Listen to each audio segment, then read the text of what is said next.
On va parler de YouTube aujourd'hui, particulièrement de YouTubeurs, et on va essayer de se poser la question de savoir ce qui se passe quand on fantasme le truc et ce qui se passe dans la réalité.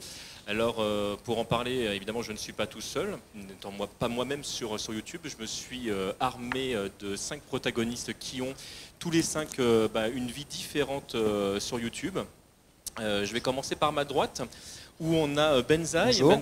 D'ailleurs, je ne sais pas comment je te présente. Comment je te présente Benzaï ou Benjamin, peu importe. Comment toi tu te présentes déjà? Moi je dis Ben ou Benzaï si les gens me cherchent sur internet, mais il n'y a pas de...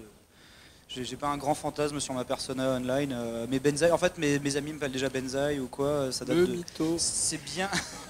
c'est bien plus vieux que ma présence sur YouTube, donc ouais, Benzaï c'est cohérent. Alors juste à ta droite, tu as Monsieur Karaté qui a plusieurs identités aussi. Alors c'est pareil. Oui, comment Pierre Coff. Nous sommes plusieurs. Schtroumpf. Oui, aussi. Schtroumpf farceur. Schtroumpf farceur.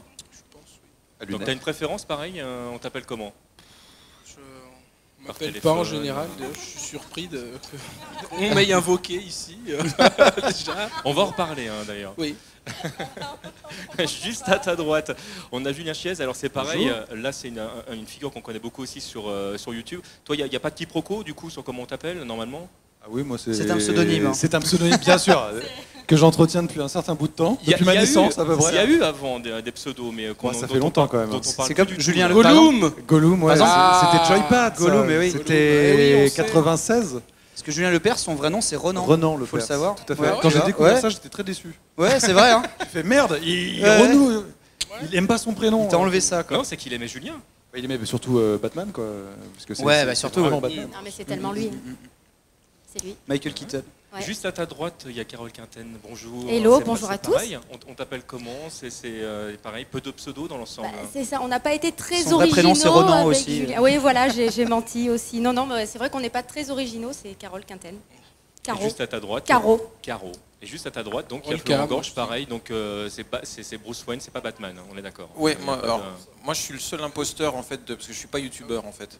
Et, Oh, mais on en reparlera. Mais on Je t'aime, pense pas on Florent t'aime le seul beaucoup. moi je suis imposteur. là pour parler business en fait, et c'est tout. Je suis pas youtubeur, mais c'est ça. Mais t'avais des lunettes avant. Comment? T'avais pas des lunettes? Ben c'est pour ça, et je les ai enlevées, c'est pour ça que j'ai pas pu devenir. Ok. youtubeur. Ah donc ça c'est la Tout, la tout vérité, est lié aux alors. lunettes. Mais C'est ça. on aura l'occasion d'y revenir. C'est qui le plus vieux d'entre vous sur YouTube? Ah c'est Benjamin. Ça doit être Benjamin, Moi j'ai ouais, créé ma ouais. chaîne YouTube en 2007, donc voilà. À la naissance de YouTube en fait. Alors c'est 2005, voire 2005-2006 aux États-Unis. Mais ouais, j'ai créé ma chaîne en 2007 à la base pour héberger notamment des traductions de l'Angry Video Game Nerd, qui a été la grosse inspiration du joueur du grenier. Ceux qui connaissent le concept de s'énerver, de se filmer en s'énervant sur les Tortues Ninja. Bon, tout ça, c'est une vidéo que lui avait tournée en 2004 et qu'il a postée au tout début de YouTube en fait, et qui est une des premières vidéos virales du monde du gaming et qui a été une de mes grosses inspirations, notamment pour télécharger un logiciel de montage, etc. Donc, Parce qu'à la base, ce qu'il faut dire, donc on c'est est là que depuis longtemps. Benjamin, t'as le niveau pour être prof d'anglais en fait. T'as pas les diplômes pour être prof d'anglais? Si, Ah si, ouais. c'est ça. Et il, Alors, je savais pas il est ça. ultra bilingue. Tu Justement, l'écoutes il parler, y a pas longtemps, il y avait un hashtag pour tweeter son parcours, pour montrer aux jeunes qu'à 18 ans, c'est pas grave, de pas trop savoir où on en est, même si la conseillère d'orientation te dit écoute, fais conseillère d'orientation, il n'y a plus d'espoir. Du coup, j'ai expliqué que moi, je viens d'un parcours français, langue étrangère et LLCE anglais. Donc en fait, fac d'anglais, tout simplement, pour être prof d'anglais. Et j'ai fini ma licence l'année où ils ont dit bon, en fait, pour être prof, maintenant, ce serait bien d'avoir le master, histoire que vous soyez moins nombreux à passer le CAPES et vous casser les dents. Et comme je revenais d'une année en Angleterre, j'ai Oui, fait c'est bon, ça, t'as me vécu en fait chier Angleterre, de refaire 2 ans de fac. Et donc, je me suis posé comme traducteur, où j'ai traduit par hasard des bouquins de Florent Gorge notamment. Alors pourquoi t'en donc viens voilà. à monter une Incroyable. chaîne YouTube? On monte une chaîne YouTube parce que Pour l'argent. voilà, l'argent. En fait, il faut savoir qu'à l'époque, c'était totalement exotique de se dire qu'on peut gagner de l'argent sur YouTube. Il y avait peu de chaînes Et professionnelles. déjà la régie pub et tout. Ou... Il y avait des pubs, mais sur des chaînes professionnelles, tu vois, genre sur les grosses chaînes d'artistes, les grosses chaînes de télé et tout. Mais un indé, tu voyais de la pub, mais tu te disais pas le gars peut en vivre et tout ça. Et notamment, on a cité donc un pionnier qui est James Rolfe, le Angry Video Game Nerd. Et il a mis des années avant de vraiment pouvoir en vivre, etc. Notamment parce qu'il s'est fait enfumer par rapport à la vente de t-shirts et tout, avec le site qu'il dirigeait, mais c'était autre chose.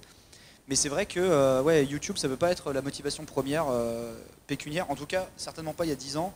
Et là, on va fêter les 10 ans de ma première chronique jeux vidéo qui date de juin 2008. Quoi. Bon, JP Koff, toi, comment tu viens à YouTube? C'est quoi YouTube pour toi?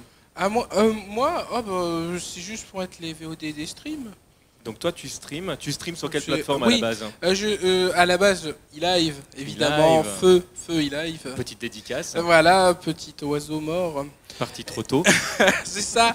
Et quand e-live est fini, il y a une longue période de chômage, de remise en question. De produits stupéfiants. Et après, j'ai été sur Twitch quand j'ai enfin trouvé un PC qui puisse faire tourner le guac, l'internet. Et après YouTube pour mettre les VOD des streams, mais c'est tout. Après, donc on est sur Twitch. Si j'ai fait une vidéo avec lui, là j'ai fait Fallout. Il a fait le comédien, il a touché un cachet de comédien. C'est ça, un cachet énorme. Pour se doubler lui-même dans Fallout, dans Fallout 4. Voilà, mais sinon, il a fait cette performance d'ailleurs avec le micro de sa webcam. Et ça, voilà. C'est très bon son. Mais YouTube, c'est dur, moi je trouvais que c'était dur. Est-ce que tu te considères toi comme youtubeur du fait que toi tu streames? Non, je pense pas. C'est juste pour être les VOD, quelques best-of d'escroquerie. Mais sinon, non, pas spécialement. Je trouve que c'est un milieu, c'est très dur de percer parce qu'il y a beaucoup d'appelés, peu d'élus. Voilà. C'est sûr. Ouais, j'ai cherché à placer. Voilà. C'est réussi. C'est bon. Il y a d'autres phrases à placer ou pas? Il y a une liste. Je vais voir, je check. Julien, ton arrivée sur YouTube, ça date de quand exactement? Alors, officiellement, si on regarde dans mon à propos 2011, mais sauf que j'ai découvert moi-même il y a un an que j'avais une chaîne YouTube. Je ne savais pas. C'est-à-dire j'ai dû la créer à cette époque-là. En fait, tout le monde a une chaîne YouTube si vous avez un compte Google. C'est ça. Ça a dû se créer quand j'ai créé un Gmail ou je sais pas quoi. Ouais. Et donc j'avais cette chaîne-là, sauf que en fait, elle a commencé officiellement le 14 avril 2017, donc il y a quasiment jour pour jour un an. Félicitations. Merci. Joyeux anniversaire. Voilà, donc ça fait à peu près un an. Mais en vérité, même un peu moins, parce que j'ai commencé avec une vidéo pour dire au revoir.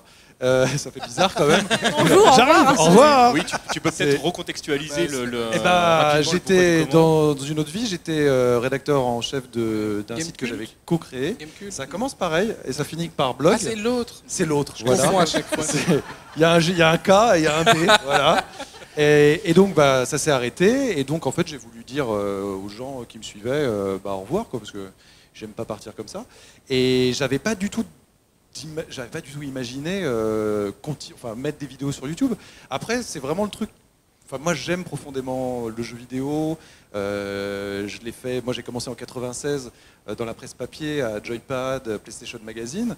Après, j'ai fait plein d'autres choses, de la télé, de la radio, du web pendant 10 ans. Et j'ai profité de cette période un peu d'hiatus. Je suis parti au Japon. Et puis, il y a eu le 3. Et on a fait le 3 Caro Jus avec Carole ici présente. Énorme. Et les gens ont vraiment kiffé. Énorme hashtag. Caro Juju. C'était original, incroyable. Une fois de plus.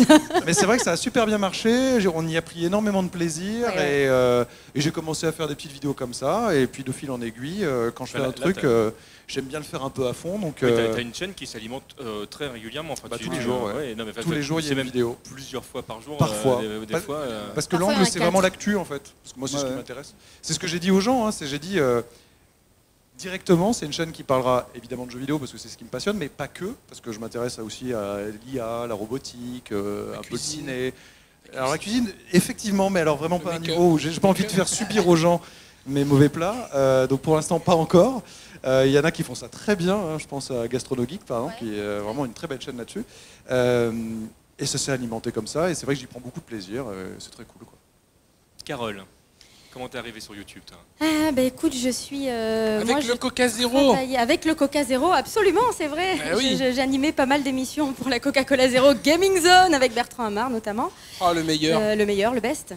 Tu le connais bien d'ailleurs?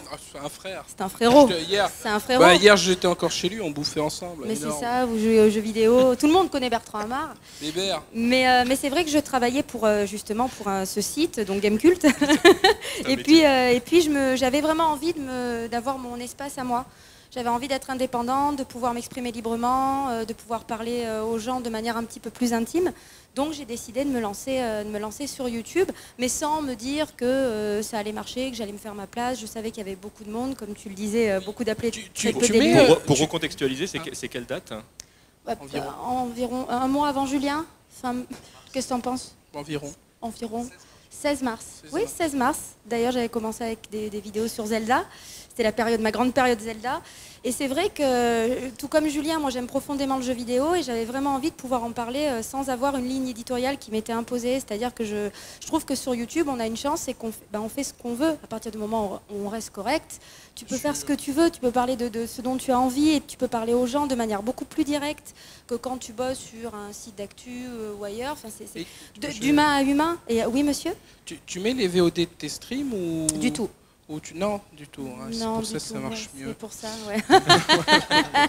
Tu crois peut-être que ça marcherait mieux? Ouais, parce que tu sais, il y a des histoires de référencement. Si la vidéo est trop longue, moi je mets des VOD de 6 heures. Ah oui, le watch time, là, il doit en prendre un sacré coup. Mais si tu mets les VOD de tes streams? Non. Bah si. Absolument pas. Tes streams YouTube. Mes streams à moi, voilà. YouTube. Oui, mes lives qui se mettent automatiquement. Par contre, les streams de la JVTV, puisque j'œuvre aussi de temps en temps sur JVTV, ça non. Ça non, il ne faut pas être associé à ces gens-là. Il ne faut pas être associé à ces gens-là. Les VOD des lives YouTube, oui. Très bien. Oui, tout à fait. Ah, loupé, il y a un petit loupé. Le tout, là, au niveau, donc tu disais, par rapport à, je rebondis sur ce qui était dit par JP Koff, là, tu partages en fait tout ce que tu fais perso, en fait, sur ta chaîne YouTube. C'est bien ce que tu disais, en fait. Les streams, si c'est un truc que tu fais personnellement, pas quand tu passes par JVTV. Exactement, c'est ce que je fais sur ma chaîne YouTube. C'est mon contenu. Voilà. Et après, c'est vrai qu'on fait pas mal de choses avec Julien, sous le hashtag Carovu. Donc les E3, les conférences, quand il y a des Nintendo Direct, tout ce qui est un peu événementiel, on aime bien travailler ensemble parce qu'on a l'habitude, parce qu'on habite ensemble aussi, du coup c'est pratique. Ah là là, ça voilà, c'est une révélation. Et oui, avec le bébé qui arrive. On savait que c'était ça, le bébé qui arrive, Epona, tout ça. On a savait un que chien. c'était les jumeaux. C'est ça le problème. Donc voilà, mais on vous attend pour le prochain E3, tous à la maison. Voilà. Oui, pour le bébé, oui, parce que là, le bébé, non, il n'y a pas encore de bébé. Ne commence pas à propager des choses incroyables et magiques. Pas de bébé. Alors comment du coup vous gérez quand vous faites un truc à deux? C'est mis sur quelle chaîne? Qu'est-ce qui fait qu'on fait le choix de basculer sur une chaîne ou une autre? C'est sur l'acte de mariage. On sort les couteaux. Parfois on sort les couteaux. Non, c'est vrai que parfois on peut un peu pinailler sur ça, mais en vrai, on arrive à se faire des réunions, à travailler de manière très professionnelle, c'est-à-dire qu'on se pose, on se dit voilà, ça va être le choix. Non, mais pas du tout. Menteur, ça, c'est ce c'est qu'ils pas ont vrai. gagné sur la dernière vidéo. Qui est la meilleure monétisation. Exactement, c'est sur ma chaîne. Mais non, mais c'est vrai qu'on essaie de se caler, de voir ce qui serait le plus approprié, de voir. En général, pour le 3, on essaie d'avoir peut-être un constructeur chacun, ou l'année dernière, je crois qu'il y avait on essaie Ubi. Enfin, on essaie de se partager, en fait. On panache, quoi. On panache. Après, on est un couple, donc je ne veux pas vous mentir, on n'est pas là à faire à tout compartimenter. Mais on essaie, voilà, de faire un petit peu les deux. Et parfois, sur certains jeux, là, on a fait un live sur God of War, c'était sur sa chaîne. Moi, j'ai fait d'autres choses, j'ai fait notre vidéo. Parfois, il parle de certains jeux, moi, non. Enfin, on essaie d'être le plus cohérent possible. Sans se mettre de barrière. La question se pose parce qu'effectivement, dès lors que ça devient quelque chose de professionnel et que y a potentiellement moyen de récupérer de l'argent avec, c'est vrai que ça devient compliqué si à un moment donné on est obligé de mélanger le privé et le public. Ouais, mais là pour nous c'est relativement facile parce que c'est comme quand on fait quelque chose ensemble, c'est comme si tu es employé par une société et qu'il y aurait 2 piges, quoi. Donc on prend ce que ça va générer au global et puis on fait diviser par 2. Oui, mais fiscalement. Les embrouilles. C'est une très bonne question. Rien qu'à son regard, je me suis dit, va dire une connerie. C'était pas ça que je pensais en fait. Et il n'y a pas de sous-entendu dans mes mots, je ne vous souhaite rien. Mais mettons qu'effectivement, il y a un moment donné, il y a splittage de couple. C'est comment chacun part avec son contenu. Donc la question de mélanger du coup le professionnel et le privé, effectivement, quand on met en ligne quelque chose, se pose. C'est pour ça que je vous posais cette question. Vraiment, tu sais, nous on le voit. Alors c'est toujours pareil. Hein, quand effectivement, nous à la base, on n'était pas ensemble. Hein. À la base, on s'aimait pas. Hein. Elle était passionnée de jeux vidéo, j'étais passionné de jeux vidéo. Voilà. Et entre guillemets, quand elle a ouvert sa chaîne YouTube, moi, j'étais pas du tout sur YouTube et je n'avais strictement rien contre YouTube, mais je me voyais pas un mois et demi après être sur YouTube. Donc, ça s'est fait tout à fait naturellement. Et c'est pour ça qu'il y a beaucoup de gens qui nous disent ouais, mais pourquoi vous faites pas qu'une seule chaîne? Mais parce que c'est 2 individus, quoi, 2 identités. Et il y a des choses qu'elle aime que moi j'aime moins, il y a des choses que j'aime et qu'elle aime moins, etc. Elle a sa ligne édito à elle, et c'est sa liberté, j'ai la mienne. Alors il y a plein de fois, on peut penser des choses peut-être assez proches, mais il y a d'autres fois, c'est pas le cas. Donc on coupe, et donc quand on fait quelque chose ensemble, c'est probablement que si on n'était pas en couple, on les ferait d'ailleurs ensemble, parce qu'on s'est dit, moi quand je bosse avec Carole, c'est parce que je trouve qu'elle est super légitime et qu'elle a toute, enfin que c'est la meilleure pour en parler, quoi. Donc je la prends vraiment, quand on bosse, je peux t'assurer vraiment. Alors ça c'est quelque chose que j'ai su déjà faire, alors, dans ma vie d'avant, à la Gameblog en l'occurrence, je peux t'assurer qu'elle avait aucun passe-droit. J'étais même parfois assez sévère, quoi. Je pense que j'étais même la plus. Pour moi, justement, il y a une vraie séparation, quoi. Et donc, quand on fait un E3, on bosse. Et si on gagne, bah, on gagne ensemble. Si on perd ensemble. Donc, si on gagnait, en l'occurrence, ça se passe super bien. On est super content. Florent, comment on en vient à faire un livre du coup? Comment on en vient à pas travailler sur YouTube? Oui, bah, voilà. Alors, bon, qu'est-ce que tu fais là? Alors, si, en fait, moi, la question qui peut se rapporter à celles qui ont déjà été posées, c'est comment t'en es venu à travailler avec des youtubeurs, parce que c'est vrai que moi mon travail c'est de travailler avec des youtubeurs, et encore une fois c'est avec Benjamin que s'est fait le premier travail. Oui, tu peux peut-être représenter, contextualiser tout ça. Donc moi je suis Florent de la société Omaki Books, donc on publie des bouquins sur les jeux vidéo, la culture du jeu vidéo, la culture pop, etc. Et un jour avec Benj, puisqu'on se connaît depuis très longtemps, hein, ça fait avant que tu deviennes youtubeur en 2009, France. on s'est rencontrés en 2009. Ouais, donc il traduisait un de mes bouquins sur l'histoire de Nintendo en anglais, donc j'avais totale confiance en lui, il parlait super bien l'anglais, et donc on lui a confié ce boulot. Et puis il s'est lancé sur YouTube en France. J'étais déjà, mais en fait, quand on s'est rencontrés, je commençais à penser à faire ma chaîne en français, mais j'avais déjà une présence en ligne en anglais. Et j'avais des touches avec notamment une vieille agence qui s'appelle, enfin une vieille agence, j'imagine qu'elle existe encore, Alerte Orange, qui avait un petit site qui s'appelait Digital Games, où en fait le rédacteur en chef connaissait ton travail, il nous avait introduit, Jean-Philippe Alba, que je salue, et du coup il m'avait encardé pour traduire un bouquin de Florent, et petit à petit moi je développais mon activité, et finalement j'avais commencé à faire moi-même des espèces de mini-publicités en vidéo pour les livres qui sortaient avec Florence chez Pixel Love, son ancien éditeur.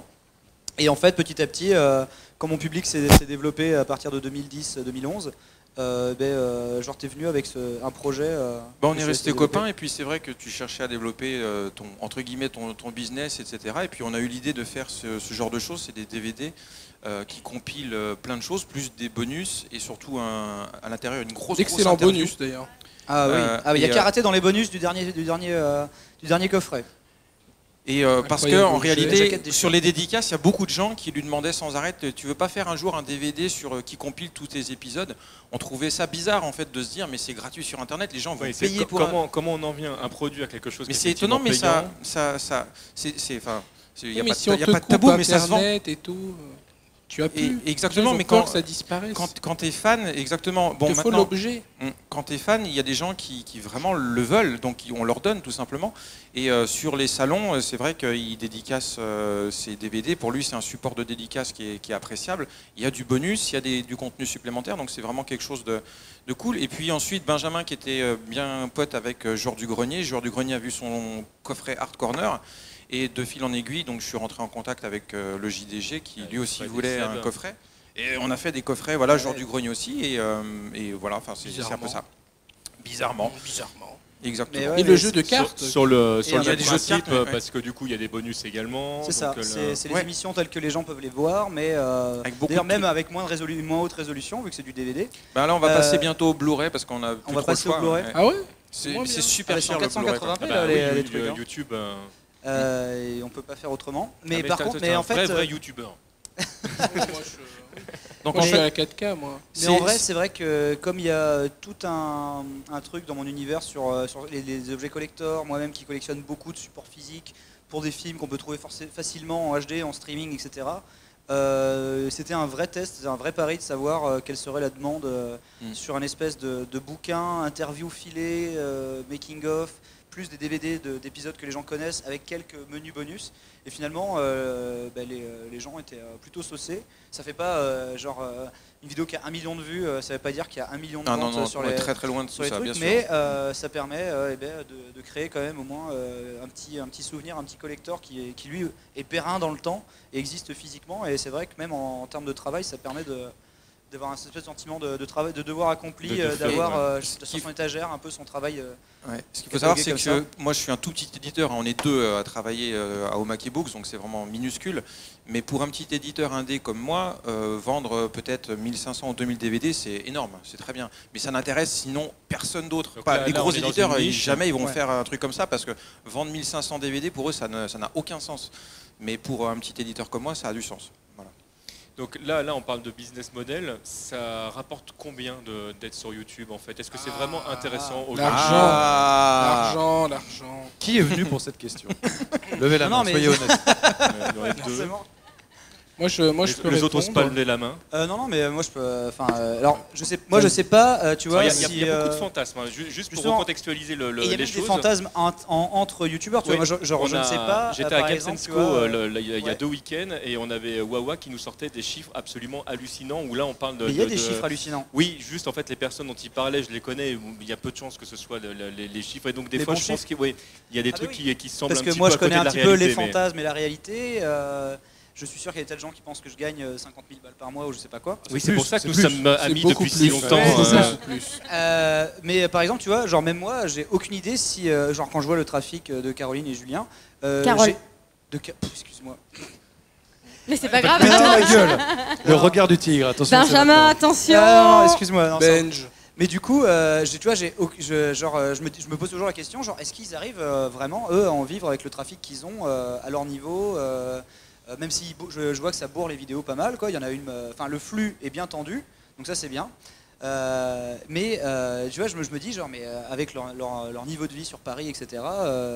Genre, tu sais, je me dis, est-ce que ça rentre vraiment du coup? Et justement, est-ce que ça suffit en fait? C'est la question que tu te poses. Et c'est là où moi je vais, tu vois, mettre une nuance sur YouTuber. Il y a genre le fait de pouvoir vraiment en faire ton activité principale. Et de vivre que de ça. Je vis de YouTube et donc. Je suis youtubeur comme un artiste qui vivrait que de sa chanson ou alors qui a besoin de faire les à côté sur le côté justement ou alors quelqu'un qui a un trafic il y a des gens, je vois le trafic qui génère, je me dis il n'y a pas de problème surtout par rapport où il habite, etc. Et du coup tu vois moi alors que je baigne dedans, j'ai travaillé pour un network qui sert justement à payer des youtubeurs vis-à-vis des pubs qui sont devant et des fois je m'interroge quand même sur je pense pas que telle ou telle personne peut vraiment vivre de YouTube. Et donc, du coup, si vous avez pas cet argent, vous pouvez lui en demander, hein, c'est ça qui veut dire. J'ai rien compris à ce qu'il vient de dire, Wash. On rappelle qu'on est en France et que parler d'argent, ça reste quand même super tabou. Non, mais parler d'argent, c'est tabou. Mais en fait, moi, ce que je peux vous dire, c'est que à l'époque où j'ai traduit le livre de Florent, le chiffre.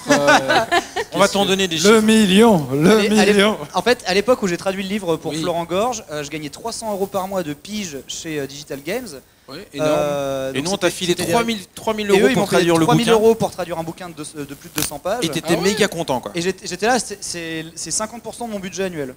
Je peux vivre 6 mois sur ces 3 000 €, c'est fantastique. Ouais. Donc merci, vous m'avez sauvé mon année 2010. Et maintenant, tu claques des doigts. Maintenant, c'est clair que maintenant, je gagne plus que ça par mois sur mon trafic YouTube. Mais parce que le trafic YouTube, comme je dis, il faut avoir un flux bien tendu. Guinée. Mais en fait, c'est que. Tu as l'air tendu d'ailleurs. Qu'on parle de chiffres.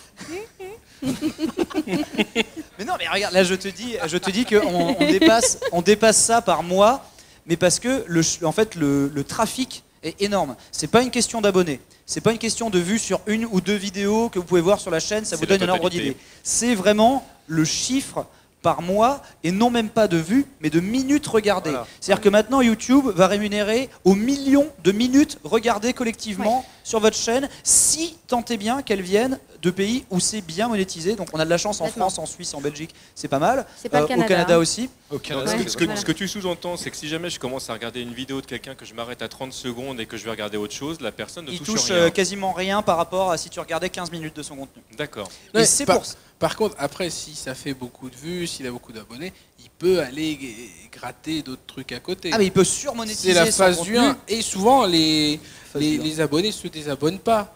Donc tu vois des mecs qui font des 10 000 vues alors qu'ils ont 3 millions d'abonnés, ils arrivent à gratter. Et ça, c'est beau. Ça, j'ai jamais compris quand même. Ouais. Ça veut dire que sur leur flux, ils voient des trucs qui visiblement les intéressent plus et ils se désabonnent pas. Je comprends pas. Moi, j'en suis coupable aussi. Je suis sûr que chez vous, des fois, vous regardez vos abonnements YouTube, il y a 30 vidéos par jour qui tombent. vous cliquez sur 2 ou 3, tu vois, genre et vous n'avez pas forcément le réflexe de dire oh allez j'ai plus envie de regarder PewDiePie, j'ai plus envie de regarder machin, karaté ou je sais pas quoi. Non, moi, Les gens sont déjà pas abonnés. les gens ne sont pas abonnés de Mais base. pour répondre à ta question, Oui. alors nous ça fait 1 an seulement, donc quand même je pense que c'est très récent. difficile d'avoir un recul là-dessus, d'autant que on s'est mangé de plein fouet ce que tous les youtubeurs a priori du monde ont eu, c'est tous les problèmes qu'il y a eu suite aux incidents avec PewDiePie, avec Logan Paul et compagnie, qui a été ce petit dollar jaune qui a été beaucoup médiatisé par beaucoup de youtubeurs parce que c'était Mais pas moi. qui a frappé énormément de youtubeurs. et C'était ça ma question démonétise. d'après, donc du coup, si tu peux recontextualiser. En fait, suite à des problématiques sur des très grosses chaînes, YouTube a eu énormément de partenaires, je crois Pepsi, Coca-Cola et compagnie, qu'on fait Disney. On ne veut plus être retirait leur associé billet, ouais. à certains contenus, donc on retire notre argent. Et vraiment, ça a été des milliards très rapidement, sur une période très courte. Et YouTube a un peu balisé. Du coup, ils ont mis en place, un peu à l'arrache quand même, globalement, enfin en tout cas, je crois que pour en avoir parlé Même avec beaucoup de complètement à youtubeurs, l'arrache. des algorithmes, donc c'est pas des humains qui le gèrent, c'est vraiment des IA, qui scannent l'intégralité des vidéos qui sont postées et qui décident, avec du deep learning, si elles sont adaptées ou non Au aux contenu, publicitaires. Et sauf que honnêtement, j'ai eu l'impression, pour en avoir parlé quand même avec beaucoup de youtubeurs, des petits, des moyens et des très gros, que c'était mais la roulette russe totale. Ouais. Soit tu passais à travers, il n'y avait aucun problème, soit c'était, et c'était notre cas, de l'ordre de 90% à parfois 100% des vidéos qui étaient flaguées. Donc là, tu pouvais contester, Ah, c'est ça que ça veut dire Il fallait flaguer. qu'un mec Voilà. regarde. Ça correspond Et là, il y pas avait à un tous les humain annonceurs. qui venait Voilà. vérifier Qui regarde. si ta vidéo effectivement contrevenait. Alors pour être jaune, il fallait genre que tu aies des propos un peu tendancieux, Même un mot-clé. Hein. insultants Oui. ou machin. Et toi, Alors, c'est passé Ah ben moi, ouais. Oui, mais parce que c'était les très gros étaient moins touchés a priori de ce que j'ai pu Ben, voir, parce qu'ils étaient considérés Ah, comme il y a certains youtubeurs Ça qui se dépend sont des officiellement référencements. plaints, ouais, ouais, c'est, ouais. Mais il y en a qui faut sont connaître il y les en a bonnes beaucoup qui personnes. sont Roulette. pleins. Mais je sais que par exemple, tu vois, typiquement une VOD, je marquais cul de sac, mais comme il y avait cul dans le mot, Ouais, ouais. c'était Ah mais tu directement cherches aussi. hein. Xbox One X, iPhone 10, Ah ouais, ouais. En fait, ils étaient. X, t'es foutu. hein. Ouais, ça, voilà. c'est réglé. FF10, par mots-clés, c'est ils étaient terminé. hyper frileux. Et c'est vrai qu'il y en a qui ont. Du coup, ça vous a peut-être un petit peu. Ah bah Oui, nous, donc c'était- vous Ah, êtes nous, arrivé à la mauvaise période. Ah bah À alors, chaque fois- nous, on est arrivé au moment où c'était la merde. Voilà, oui. on est arrivé, Ouais, n'est-ce pas, voilà, après la guerre. Et c'est vrai que toutes nos vidéos, mais 100%, hein, d'ailleurs, c'était plus, une fois qu'ils ont dit qu'ils avaient un petit peu résolu le problème, ils ont dit c'est bon, on a réglé le problème, ça va aller mieux. Octobre 2017, Voilà. on reçoit un mail que a priori tout le monde a reçu, du style Marqué en on, a- gros, t'inquiète. on vous a Ça va entendu, mieux. on a Ouais. compris votre Voilà. gronde, on a amélioré les I algorithmes have a dream. et maintenant ça va aller bien. À partir de ce jour-là, on est passé de 90% des flagués à 100% des flagués. Voilà. Tout, Ah, Mario, Sonic, Voilà. flagué. Mais des trucs vraiment, tu parlais, voilà, par exemple, C'était j'ai fait ouf. le test de Sonic, enfin, je veux dire, c'est. Le des- mail, des c'était jeux. no reply. Mais Et- alors, mais le c'est truc, ça. mais- Donc à chaque fois tu contestes, exactement parce que ça. t'es un petit peu vénère, et tu sais que ta vidéo, il n'y a aucun problème, tu contestes, donc tu comptes 24, 48, 72 heures, et là... Oui, parce que je suppose que Parfois comme il y a beaucoup davantage. de gens Et là, qui il y a pas de contestent, problème. après il faut le temps que les gens regardent les vidéos. Mais le problème, c'est que... et ça, La je durée de crois vie de la que- vidéo. Bah, c'est voilà. ça, tu fais tes vues, et donc la potentialité de gagner de ta vie sur en fait les 24, 48, 72 oui. premières heures, à quelques rares vidéos. Ouais, près. ouais. Mais question. Donc bah, en fait, zéro, et il n'y a pas d'antériorité. Hein. Ils te disent, ah en fait, il n'y avait aucun problème, on s'est planté. Ah oui, non, non, mais ça, bon, ça on n'existe ne te pas, filera rien. Non, parce Oui, qu'en attendant, les exactement. pubs, elles sont passées. Et c'est YouTube qui récupère évidemment Ouais, le budget ouais, ouais. pub, Ah bah oui. etc. Ah bah oui, c'est tout à On c'est s'est tout à trompé, leur par avantage, contre, hein, on soyons te très clairs. remboursera pas, quoi. te hein. rembourse On rien, t'a pris quoi. ta thune, mais bon, c'est pas grave. Mais pardon, hein, mais c'est Quand cool. t'as pris ta thune, on t'a pris ta part, quoi. Oui, voilà, exactement. Mais après, il faut voir aussi, vraiment très concrètement pour ceux qui voudraient se lancer sur YouTube, que clairement, moi, ce que j'ai découvert, c'est qu'il y avait vraiment une saisonnalité. Bah, finalement, comme dans tous les médias. Hein. Ça veut dire que Ah oui, fin d'année. janvier, ça sert à rien de se plaindre sur Twitter. Ah bah alors, comme quoi, voilà, moi j'ai découvert janvier le premier rapporte le moins. janvier. Ah mon dieu. Parce que c'est la vache maigre depuis L'enfer. 10 ans d'Internet. Quoi. C'est ouais. genre en janvier, même C'est avant la misère. YouTube, nous Mais on postait nos vidéos c'est- sur Blip. Et Blip, Blip c'était à l'époque, hein, c'était $10, on touchait $10 du CPM réel, c'est-à-dire que sur un serveur un peu malgache, on postait un truc en décembre, je faisais 10 000 vues, je touchais $100 net, C'était genre énorme. le lendemain. Quoi. C'est plus du tout le cas aujourd'hui sur YouTube. C'était dingue. Tu vois, genre si je faisais les audiences maintenant, là, par contre, là, pour le coup, j'aurais un bateau, quoi. Mais en janvier, ça tombait à 2. Tu vois, et du coup, en fait, toujours, tout le monde s'est habitué. C'est quoi les autres mauvais mois là? De quoi? C'est quoi les autres mauvais Non, mais mois? une fois que janvier-février est passé, ça ne fait que remonter jusqu'à décembre. Décembre, c'est pas Et mal. mois d'août, c'est comment? Parce que je sais que dans le livre, le mois de janvier, c'est un mois pourri. On vend aucun livre, hein, c'est clair. Et Ah ouais, le je mois savais d'août pas, aussi, moi. un peu naze. Bah ouais, parce que les gens en Ils été ont se déjà font fait chier. leur cadeau, Ouais, voilà. Mais le mois d'août, c'est Ouais. comment sur En décembre. YouTube? C'est normal ou C'est à peu près normal, mais par contre, alors pendant un temps, il y avait une légende urbaine comme quoi YouTube se déserte en été, donc du coup, c'est là que le joueur du grenier prend ses Ça veut rien vacances. dire parce que c'est l'été chez nous, mais c'est l'hiver. Ouais, je suis d'accord avec toi, franchement. Ouais. Non, mais tu vois, il y avait genre, je sais que Bob Lennon et Fanta, ils étaient là, genre, on va ralentir les vidéos parce que de toute façon, les gens regardent moins. Moi, j'ai jamais vraiment eu cette décélération estivale. Ça m'a pas paru spécialement. Même en stream, hein, les gens sont là. À minuit, tu stream, on est en plein mois d'août. Il y a des gens qui ont des rien à gens, foutre, hein. ouais, Il ouais, paraît ouais. qu'il y a des heures et des jours qui sont favorables aussi au nombre de vues. Genre le vendredi soir, c'est pas top parce que tout le monde est en soirée. Ouais. Non, ça marche ou Et pas je pense que ça doit dépendre de ta communauté. Enfin, là, Ouais, je- c'est Ouais, ça. exactement. Ça dépend, toi, Moi, les toi. étudiants Yes Life qui vont en boîte, ils sont pas au taquet pour me regarder jouer à des point and click, donc je pense que c'est pas grave, je vois pas les différences. Non, mais t'as complètement raison. Je pense que ça dépend vachement de qui te suit en fait. C'est-à-dire que quand tu parles avec des youtubeurs qui ont une audience un peu plus, on va dire, à l'école, d'étudiants, etc., bah, ils mettent souvent leurs vidéos fin de cours, quoi, pour que quand les gens sortent, ils ont leur vidéo. Moi, je sais que je les place à midi. Tous les jours, hein, en gros, c'est midi, parce que je sais que je touche une audience qui est peut-être un peu plus au boulot et qui D'accord. fait sa pause déjeuner et qui regarde une vidéo. Alors que moi, je suis pas levé. Donc, Voilà. C'est exactement ça ça. risque Et pas en d'arriver. fait, je crois que tu testes. Moi, j'ai testé énormément. J'ai fait tous les horaires. J'ai demandé, vous préférez quel horaire et tout. J'ai fait un peu le tard, un peu le matin, etc. C'est toujours un peu pareil. Je pense que les gens, à partir du moment où ils mettent leur notif, etc., ça c'est un autre truc que YouTube a changé, je crois, il n'y a pas Oui, très longtemps. oui, voilà. Avant, quand on s'abonnait, il y avait une notif. Maintenant, même quand tu demandes la cloche, tu reçois pas forcément ta notif. Bref, je crois que c'est ça Au à petit retenir. bonheur, la C'est chance, que hein. la monétisation, les algorithmes, la manière de travailler, Les abonnements marchent moins les bien. désabonnements et compagnie, ça fluctue tout le temps. Et en gros, ce qu'il faut comprendre, c'est que ça a énormément d'avantages avec cette plateforme. Moi, je trouve qu'il Ah, il y avait phénoménal. l'histoire Mais aussi, t'es dans leurs là, mains. de- Ah ouais, Et- non. Si c'est pas Tout peut changer tout le monétisé, temps. Genre, si c'est pas monétisé, c'est pas mieux référencé. Il y a une Oui, alors histoire clairement. comme ça, Ouais, non, mais aussi, oui, quand tu es en dollar jaune, clairement, tu sens la différence. Ah, mais T'as mis t'existes en plus. avant, Ah, mais quoi. t'existes pas. Ouais. C'est-à-dire Ah que oui. c'est la double peine. Ouais. C'est-à-dire que, un, tu gagnes pas de thunes. Deux, ta vidéo, elle est enfoncée au fin fond de YouTube, là, à la 2 millionième vidéo, et donc, bah, tu prends pas, quoi. Disons que YouTube, c'est Côté de bien la mienne, parce que quoi. tu as cette liberté, tu peux faire ce que tu veux, etc. Mais C'est énorme. demain, et c'est fantastique, mais demain, s'ils décident De faire sauter la chaîne, de faire sauter comme la ça. chaîne ou de plus Oui, c'est arrivé à certains monétiser youtubeurs, il y a les pas si vidéos longtemps. sur les jeux vidéo, ou des jeux vidéo où il y a des armes, du Far Ouais, c'est Cry, ça. du Resident Evil, ou que sais-je, Demain, bah, t'as c'est Trump. fini, salut. Trump pète un câble et impose à YouTube que toutes les vidéos où il y a un flingue à l'intérieur, parce que je sais pas, il y a eu malheureusement une tuerie, soient démonétisées pour mettre la pression dessus.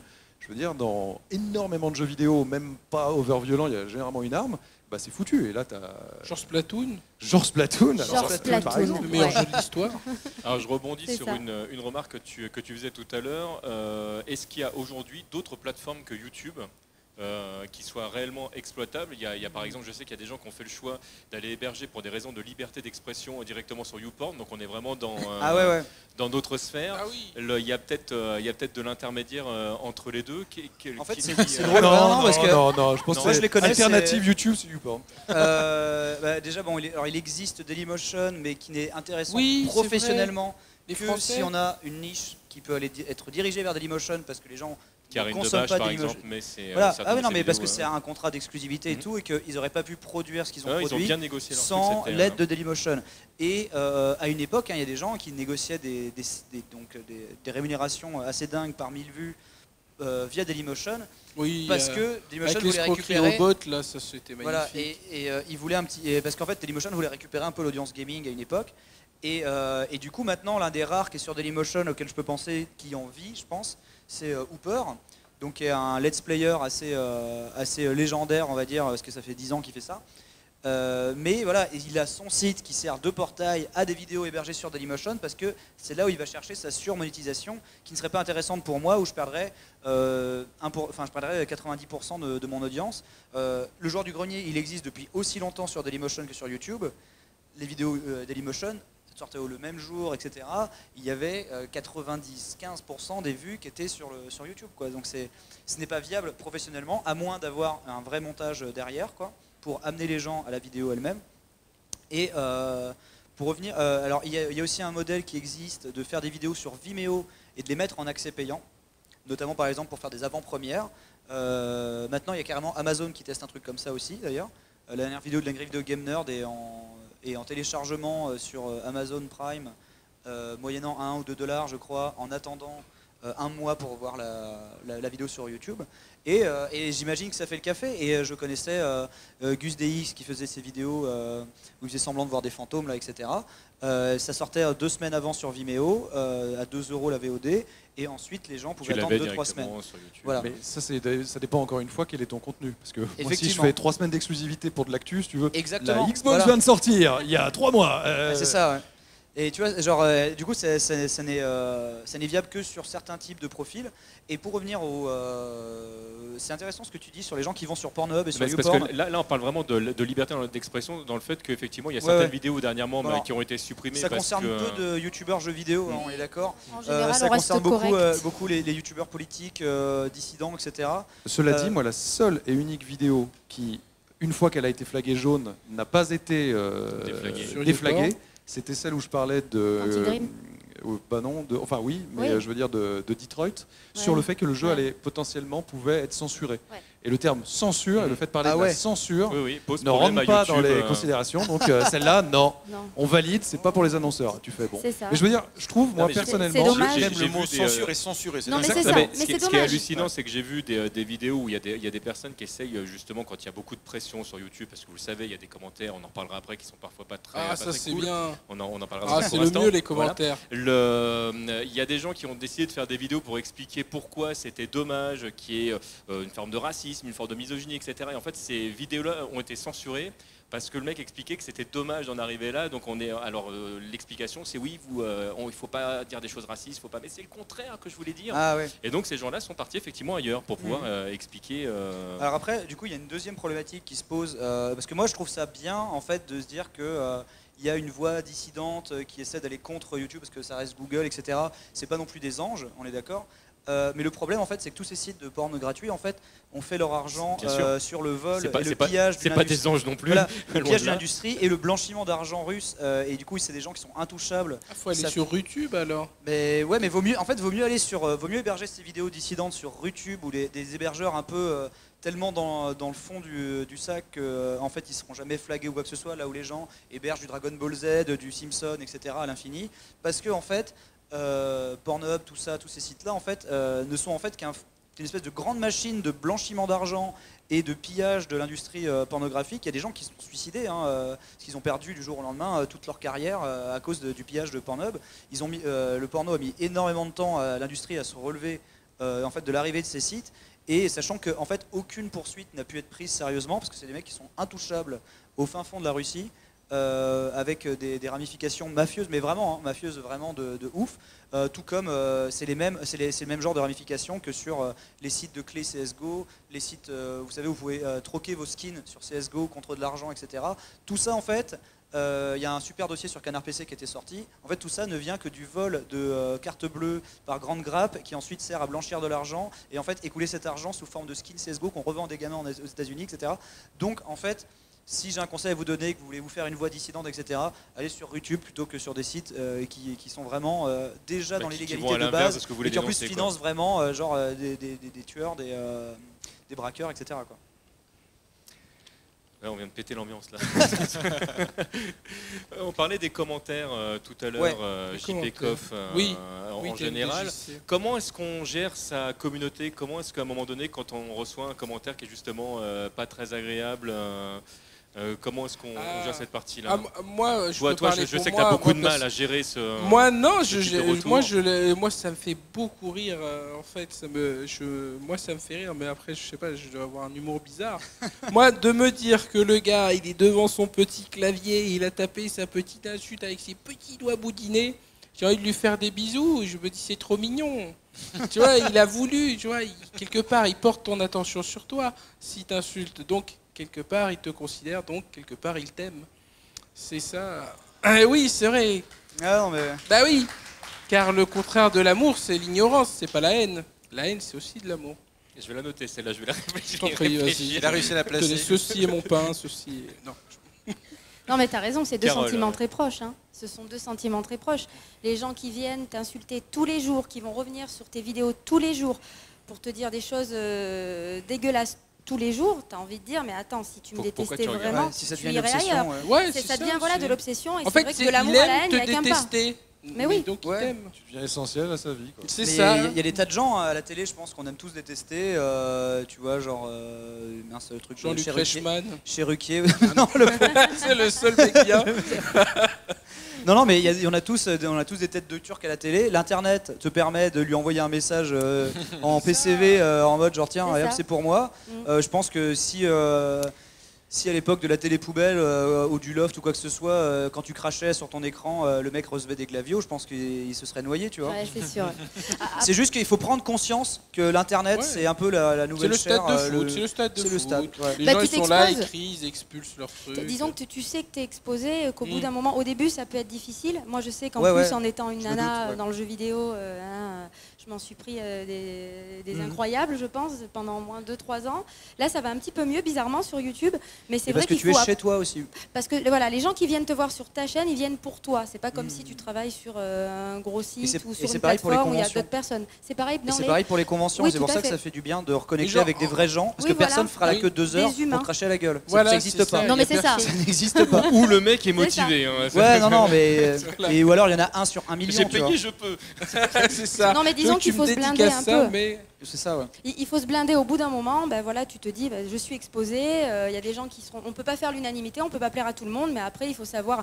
Il y a un truc incroyable sur YouTube que Julien d'ailleurs m'a appris à faire. Tu peux masquer l'utilisateur, c'est-à-dire que tu ne supprimes pas ses Il sait messages. même pas que tu l'as Tu le- bloqué. il ne le sait même pas, c'est-à-dire qu'il continue à parler seul. Il est dans son Ouais. délire, mais il ne sait Et pourquoi pas. tu réponds pas qu'on ne- Pourquoi tu réponds C'est Et ça, ça, il et comprend sur- pas les qu'on lui autres le voient réponde pas. Ben, Et sur alors, Twitter, personne c'est ne le la- voit, c'est il n'y a l'arme que ultime, lui hein. qu'il On peut il est faire là, ça, il pense qu'il est Sur là, mais il Twitter, n'est tu plus peux là. masquer, donc le mec peux il peut même masquer. pas faire un screen comme quoi tu l'as bloqué C'est et il ça. se sauce, tu vois. C'est magique. Ah, c'est stylé, Du coup, c'est la ça. strat Moi, je te anti-Seigneur vois pas Blu-ray. sur Twitter, par exemple. Moi, je non, je Ah non, c'est fantastique. je masque pas. Moi. Je Non, bloque ouais. des fois. Par contre, il m'arrive de bloquer, moi. Ah bon? C'est fantastique. Ah oui, moi, il y a des gens, Ah ouais. quand au bout d'un moment, quand j'étais saoulé, Joueur j'ai de fait. First allez, Ah ouais, Life, mais bloquer, c'est faire don de son agacement à la personne. Ah non, je suis pas agacé. Alors que parce le masque, c'est c'est bloqué. Moi, fantastique, c'est tu question vois. suivante. Ouais, Et à un ouais. moment donné, en fait, je pars du principe que si tu n'es plus dans une discussion, mais que tu as deux personnes qui font un monologue, ça n'a plus aucun intérêt ni pour l'un ni pour l'autre. Ah oui, oui. Donc je dis au revoir, je bloque et je passe à la. Mais je suis pas énervé. Je l'ai été après dans le passé au départ. C'est-à-dire que quand tu arrives sur Internet et que tu arrives avec toute ta bienveillance en disant ouais tout le monde est beau et gentil et que tu te dis que ça va bien aller et que tout d'un coup en fait tu te prends dans la tronche que on n'a pas tous la même vision du monde, mais qu'il y en a certaines qui essaient de te l'expliquer de manière martonnante. Ouais, ouais. Au bout d'un moment, tu fais bon, bah après, tu as le choix de ou effectivement le prendre dans la tronche, de continuer à mal le vivre, ou de passer Non, effectivement à autre chose. Et moi, ça a été le blocage, ça a été salutaire. Mais par contre, pour revenir sur les commentaires, il y a une autre forme de pression qui se crée, même quand tu es à un niveau, on va dire, où tu as l'impression que tu es installé et tout. Genre, je vois ça avec des gens comme le joueur du grenier qui a pourtant 10 fois mon trafic, et pourtant mon trafic est déjà quand même assez conséquent par rapport à ce qu'il était il y a 3-4 ans, ou même à d'autres gens qui peuvent déjà en vivre, même si voilà, faut commencer à charbonner hein, pour pouvoir ne serait-ce qu'en vivoter. Faut commencer quand même à faire vraiment produire de la vue. Et en fait, c'est des commentaires qui vont être des directions, on va dire, déguisées en critique. C'est-à-dire en fait que les YouTube, en fait, le rapport avec les viewers est tellement proche que les gens vont s'improviser producteurs, décideurs, agents et tout simplement chef de projet ou rédac chef de ta propre chaîne. Et c'est très très très dur en fait de faire le bras de fer mental avec les gens qui, quand tu as une vidéo qui est mal reçue, savoir si c'est ta ligne, c'est ton propre chef, si tu t'es vraiment planté ou si c'est juste des gens qui font la fine bouche par rapport à un autre contenu auquel tu les as habitués.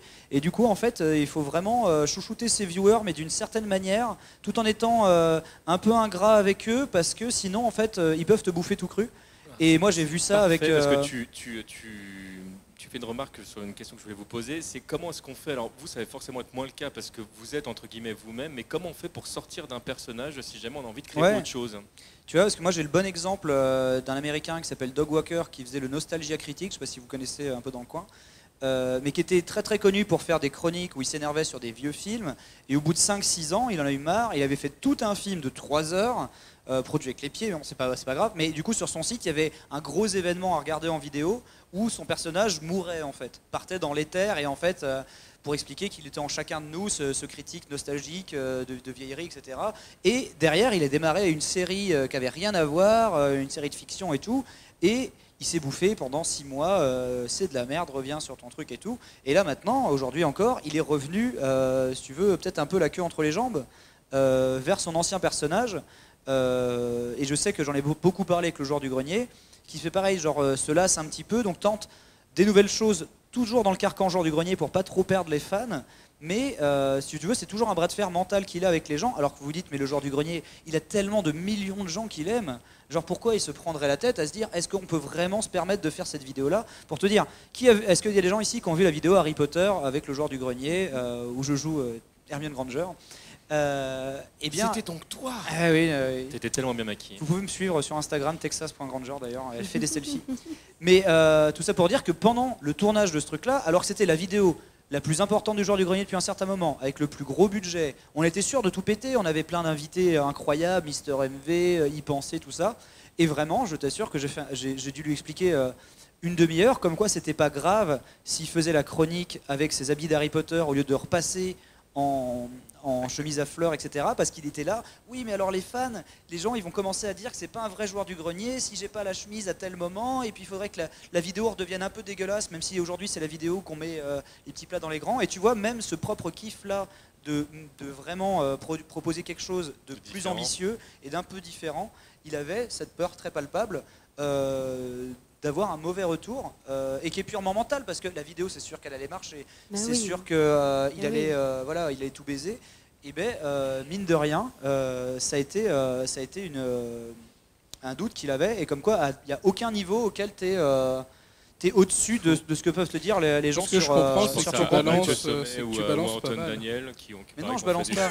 Je t'explique que même des gens bien plus, tu vois, je dis même pas ça que pour moi, je dis même des gens qui sont bien au-dessus de moi dans le game, en fait, ils ont ce même mal-être, c'est-à-dire qu'ils lisent les commentaires, quoi, et c'est exactement ce qu'a fait Mathieu Sommet. Mais il a maigri à partir de ce moment-là. Quand t'as maigri, t'as triché.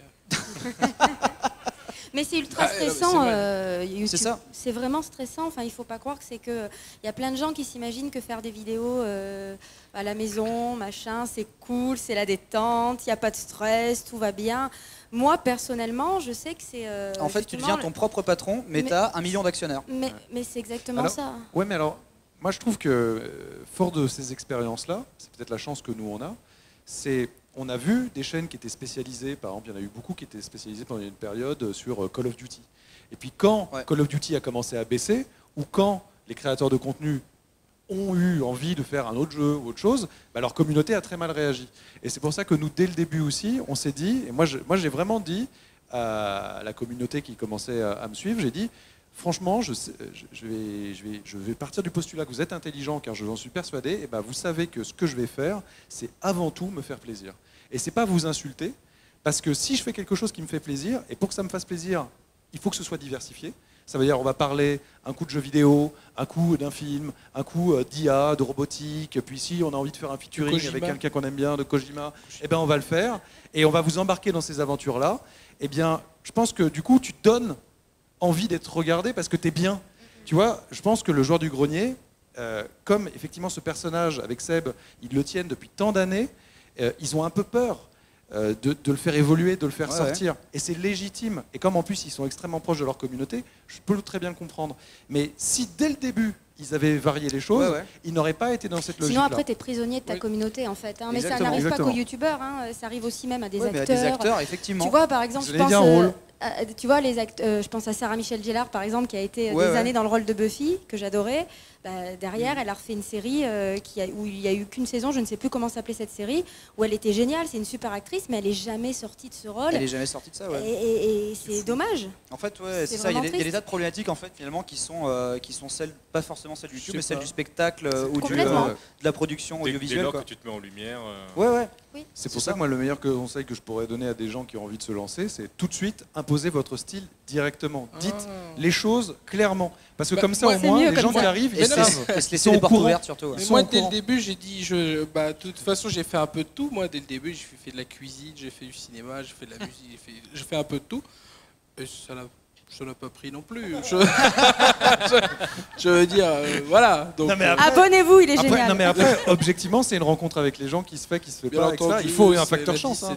Pour moi, il faut un peu de talent, beaucoup de travail. Ça, moi, le talent. Le travail et aussi, de la chance. Et de la chance. À la chance. Et il faut les trois en même temps. Bosser en fait, faut bosser, faut travailler. Tu peux travailler à fond et avoir du talent, du boulot. mais pas la chance et ça marchera pas. Ouais. Et si te manque un de ces trois éléments, t'es foutu quoi. Alors avant de passer éventuellement aux questions du public, si jamais il y en a, moi je voulais vous demander comment on fait du coup pour se lancer en tant que youtubeur si jamais on a envie. Je crois, Florent, que vous avez sorti un bouquin là-dessus. Ouais, nous on a sorti un bouquin. Enfin ça c'est vraiment, ça s'adresse aux jeunes. Hein. En fait, ce qui est drôle, ça s'appelle Devenir youtubeur. Et on s'en est pris plein la gueule quand on a sorti parce que c'est vrai que. Oh, c'est normal. Les mecs des commentaires. Des commentaires. C'est ça, c'est les mêmes que les commentaires, mais en gros, quand tu es youtubeur, tu t'en prends plein la gueule. C'est un petit peu aujourd'hui le gars sur qui on aime bien taper parce que voilà, il y a une espèce de jalousie, je ne sais pas.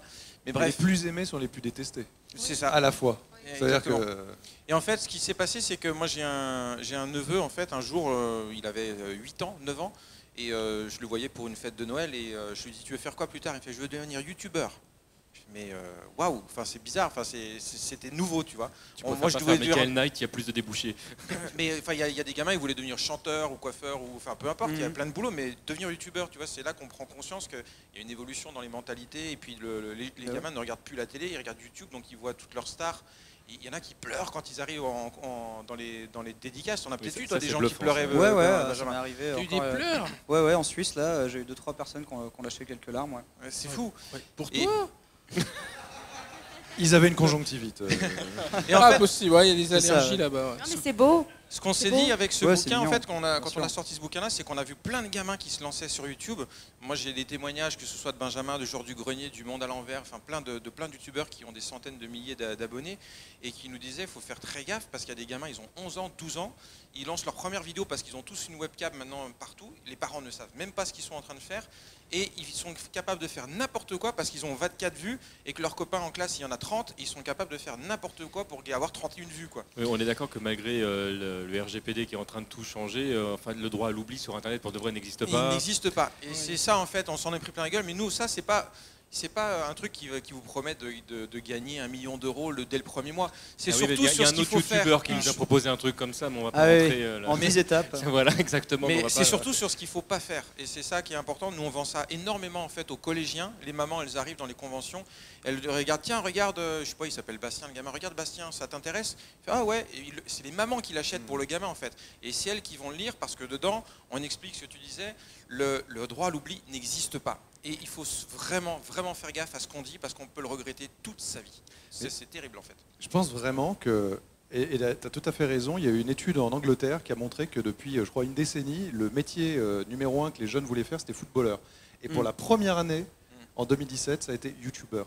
Parce que ça fait rêver, mais il faut juste savoir une chose, et tu le disais très justement, c'est qu'il y a beaucoup d'appelés, très peu d'élus, et que pour ceux qui veulent, avant tout... Non, mais t'es cité maintenant. Avant tout, il faut prendre du plaisir. Mais finalement, plus vraiment le footballeur. plaisir. Non, mais le plaisir avant tout, parce qu'il y a pour 95% des gens n'en vivront pas. Parce qu'il faut faire des millions de vues pour pouvoir gagner sa vie avec ça. Donc c'est quand même pas donné à tout le monde. Avec une chaîne sur le foot. Ouais, mais alors là, au niveau des droits, ça va être compliqué. C'est simple. Genre, ma petite estimation, c'est que on doit être. Alors, en estimant qu'on ait plus de, peut-être plus d'1 million de youtubeurs, enfin de gens qui postent du contenu sur YouTube en France, on est largement plus d'1 million. Je pense qu'on est moins de 150 à pouvoir prétendre dire que c'est leur activité principale, leur source de revenus principale. Ça fait un petit ratio, hein. Donc il faut vraiment le vivre comme une activité dans un premier temps secondaire, passion, où on a envie de s'exprimer parce qu'on adore le jeu vidéo, on adore la cuisine, comme on un adore blog, le foot. En fait. Exactement. Pour moi, ça a remplacé les blogs en fait, tout simplement. Donc il faut y aller à fond. Si vous avez la chance que ça prend, etc., peut-être que là la question pourra se poser de se dire ah ok, il y a vraiment, j'ai une communauté qui me suit parce que je suis. N'allez pas copier les autres. Cultivez votre personnalité. Déboucher aussi sur d'autres métiers. Hein. Et si c'est un métier, c'est du travail. Et donc le travail, il y a des hauts, il y a des bas, il y a des moments c'est génial, il y a des moments c'est super chiant. Faut bosser. Tu peux déboucher sur d'autres trucs, gestionnaire de communauté ou machin. Ou trucs. Ça peut ouvrir des portes. Si on veut s'ouvrir ces portes, justement, on parlait du fait qu'on soit en France. Est-ce qu'il y a plus de débouchés si on fait un truc en anglais? Moi, je pense là en chinois. T'apprends le chinois, t'apprends l'indien. Ils sont moins sur YouTube. Sur YouTube, c'est chaud. Là, ils ont leur plateforme. Alors en fait, c'est surtout la monétisation. Se pose la question de monétisation. L'indien alors, parce qu'eux, ils ont droit. Oui, mais se pose la question de monétisation depuis les vues indiennes. Parce que ils vont être zéro. Ils vont être zéro. Déjà que le taux est pas fou sur des vues françaises. C'est simple. C'est genre un Français qui youtubeurs, ils ont genre le petit youtubeur là-bas, il est à 5-10 millions. Tu vois. Donc est-ce qu'ils sont rémunérés pareil après là, c'est pas au même taux. Je pense qu'être youtubeur indien en France, c'est pas le bon plan. Oui, mais quand on voit les chiffres, tu changes et tu reviens sur le français. Une fois que tu as gratté les millions, ah oui, après tu fais des autres. Le guac, mesdames, messieurs. Il a essayé de tout penser. Disons qu'en anglais, je pense que tu touches, oui, quand même. Ah bah tu touches le monde. Alors moi j'ai commencé, moi qui ai commencé en anglais, en fait j'ai été témoin d'un phénomène que j'ai pas vu venir. C'est justement l'explosion de chaînes françaises qui vont vraiment aller chatouiller les audiences américaines. Il faut savoir que par exemple le Joueur du Grenier, donc qui est très largement inspiré d'un concept américain qui est le Angry Video Game Nerd. Eh bien aujourd'hui, l'élève a totalement dépassé le maître, c'est-à-dire que, et pourtant on est sur des vues francophones, donc la francophonie c'est moins de 200 millions de personnes qui peuvent consommer du contenu français francophone dans le monde, et alors qu'on est sur des milliards anglophones, et pourtant sur une vidéo qui aurait le même concept, le youtubeur star dans ce concept-là, en fait le Angry Video Game Nerd fait moins de vues que le Joueur du Grenier chez nous. Alors peut-être parce qu'il a très très bien touché son audience, mais en fait parce qu'il est mauvais. On s'est vraiment rendu compte quand moi j'ai travaillé donc dans le network Machinima à une époque, donc qui servait à monétiser justement des chaînes YouTube. On s'est rendu compte que l'appétence du français moyen, le gamin, enfin le collégien moyen regardait plus de vidéos sur YouTube que l'américain moyen du même âge, du même sexe, etc. Ouais, à 13 ans, ils ont le permis, ils ont une arme, c'est ça, ils ont 3 enfants, c'est pas pareil. Tu vois, mais non, mais du coup, c'est un vrai phénomène que c'est 2 ans après, ils ont déjà une arme, oui. Mais c'est quelque chose qu'on n'a vraiment pas vu venir. C'est-à-dire que moi, j'étais persuadé que ma fame allait exploser en anglais, et en fait, c'est quand le Joueur du Grenier a commencé à exploser que je me suis mis à faire des vidéos en français, et mon audience française a juste dépassé, mais très largement, genre en moins de 6 mois, j'avais 4 fois l'audience que j'avais en anglais, alors que ça faisait 5 ans que je faisais des vidéos en anglais, et que j'étais featuré sur des vidéos qui avaient des millions de vues et tout, mais sur ma chaîne personnelle, en fait, j'avais pas réussi à créer la hype ou le truc, alors que je touchais des tas de gens, et j'étais sur des forums assez fréquentés et tout, mais ça n'a pas fait ça s'est pas traduit en termes de vues. Mais c'est la même problématique qu'on disait tout à l'heure. Ça veut dire que c'est la rencontre avec. Il y a beaucoup plus de possibilités parce que tu touches le monde, mais il y a beaucoup plus de youtubeurs aussi. C'est-à-dire que je pense que la moyenne des middle youtubeurs américains doit être plus élevée que la moyenne des middle youtubeurs francophones. En revanche, ceux qui sont au top sont gigantesques. Mais par contre, ceux qui se portent bien en France, du coup, il y a une compétition qui est moins étendue. Mais en vrai, c'est simple, on a de la chance, on va dire que c'est un beau terrain, un bel Eldorado quand même, la francophonie, on a beaucoup de chance. Genre si vous regardez à l'échelle de la francophonie, avoir une poignée de youtubeurs qui ont déjà dépassé les 10 millions d'abonnés, ça prouve quand même de quelque chose d'assez incroyable. C'est comme se dire, c'est comme si un film en salle faisait 10 millions d'entrées, ce serait juste divin, quoi. Ce serait jamais vu, quoi. Avec les films français, je risque par exemple, il n'y a pas de youtubeurs hollandais, ils sont obligés de parler en anglais, quoi. Je pense qu'il n'est pas hollandais d'ailleurs, parce que le marché hollandais. Non, il est suédois. Mais il parle anglais, voilà, mais typiquement suédois, c'est comme pour les bouquins en fait. Quand tu vas en Hollande ou en Suède, dans les librairies, la moitié des bouquins sont en anglais, parce qu'il n'y a pas d'éditeurs sur place. Le marché est tellement petit qu'ils ne peuvent pas prendre le risque de traduire 500 pages. Les films sont pas redoublés dans leur langue. C'est pour ça qu'ils parlent très bien l'anglais, c'est parce que le marché est tellement petit qu'il n'y a aucun décisionnaire qui a les burnes pour traduire, parce que ça coûte tellement cher, et avoir le marché genre si tu veux faire youtubeur en gaélique, combien de gens tu veux toucher? C'est compliqué. C'est ça. En France, donc on a un peu le cul entre deux chaises, mais on est quand même pas trop mal. Et surtout, notre habitude de consommation en tant que Français a vraiment évolué avec YouTube, et du coup, c'est quand même une belle chose de se dire qu'on peut avoir, même si j'ai dit, genre, je vous ai peut-être fait peur en disant, on n'est même pas 150 à mon sens à pouvoir vivre de YouTube, et quand je dis vivre de YouTube, c'est payer son loyer, c'est vraiment vivre, pas avoir besoin de travailler à côté ou quoi que ce soit. Et que sur YouTube. Genre, ça reste en fait incroyable vis-à-vis du fait qu'on soit si peu finalement, on en reste un tout petit pays. Et d'ailleurs, ça rejoint un truc que je disais ce matin, c'est qu'on est un petit pays et je pense qu'en termes de convention au mètre carré, on est très très doué. Hein. Ouais, complètement. Bah, tout comme en sortie de livres, etc. Tout Oui, ce c'est qui pareil. est littérature autour du jeu vidéo, la France est quand même un phare dans le monde entier. Et je trouve que c'est génial. Je trouve que c'est vraiment bien, on fait plein de pays choses dans ce passionné. domaine. On est un pays passionné, ouais. Un pays de la culture.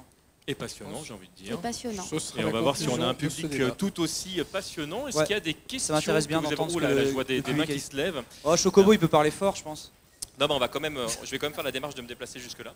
Et si tu peux en profiter pour te présenter avant de poser ta question, c'est fantastique. Donc moi c'est Chocobo, joueur de jeux de combat. Et je voudrais juste rebondir sur ce que vous avez dit par rapport au fait d'être anglophone dans un pays français. Il me semble, hein, si je ne me trompe pas, que YouTube prend en compte le pays où tu uploads la vidéo. Donc si tu aussi en termes de référencement, ouais. Voilà, si tu uploads en France, ton public ciblé sera forcément le public français. Donc les anglo-saxons n'auront pas forcément accès à ta vidéo. Je sais que j'ai un ami qui a des problèmes comme ça, qui habite au Japon, qui fait des vidéos d'excellente qualité en français, mais il n'a pas beaucoup de vues parce que c'est mal référencé chez lui. Parce qu'en termes de référencement, automatiquement, il est plus proposé sur En japonais, ouais. au japonais, ce qui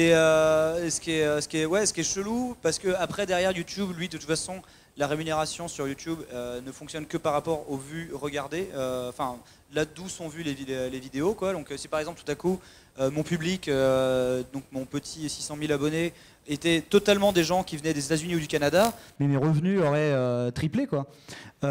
Et c'est vrai que ouais, il y a ce problème-là vis-à-vis de l'upload. Pourtant, je connais des youtubeurs japonais qui me sont, enfin, des mecs qui sont au Japon, qui sont posés et qui me sont pas mal recommandés. Mais peut-être qu'ils ont vraiment réussi à faire quelque chose en termes de leur audience. J'ai déjà regardé quelques-unes de leurs vidéos et du coup YouTube. peut-être que ils envoient on leurs vidéos à des Français qui je pense que voilà, peut-être qu'ils ont créé leur chaîne à des potes français qui les uploadent après. Voilà, c'est ça. Mais est-ce qu'ils n'ont pas créé leur chaîne simplement depuis un compte AdSense français? Ouais, peut-être. Et donc du coup, je me disais que c'est pas forcément le fait qu'on fasse du contenu en anglais depuis la France qui pose problème. Aussi, ouais. C'est pas faux. Voilà, c'était pas une question. Mais ça en revient à un point, c'est que YouTube est une plateforme incroyable, mais extrêmement opaque. C'est-à-dire que il y a le mystère de l'algorithme, comment est-ce qu'on va en tendance, comment est-ce que c'est géré, etc. Les tendances, c'est un mystère. Tu poses une super bonne question. Moi, je savais pas du tout, par exemple. C'est un truc de ouf. Hein. Mais à chaque fois, même quand tu parles avec des gens de YouTube sur des questions bien précises, ils savent pas eux-mêmes. Hein.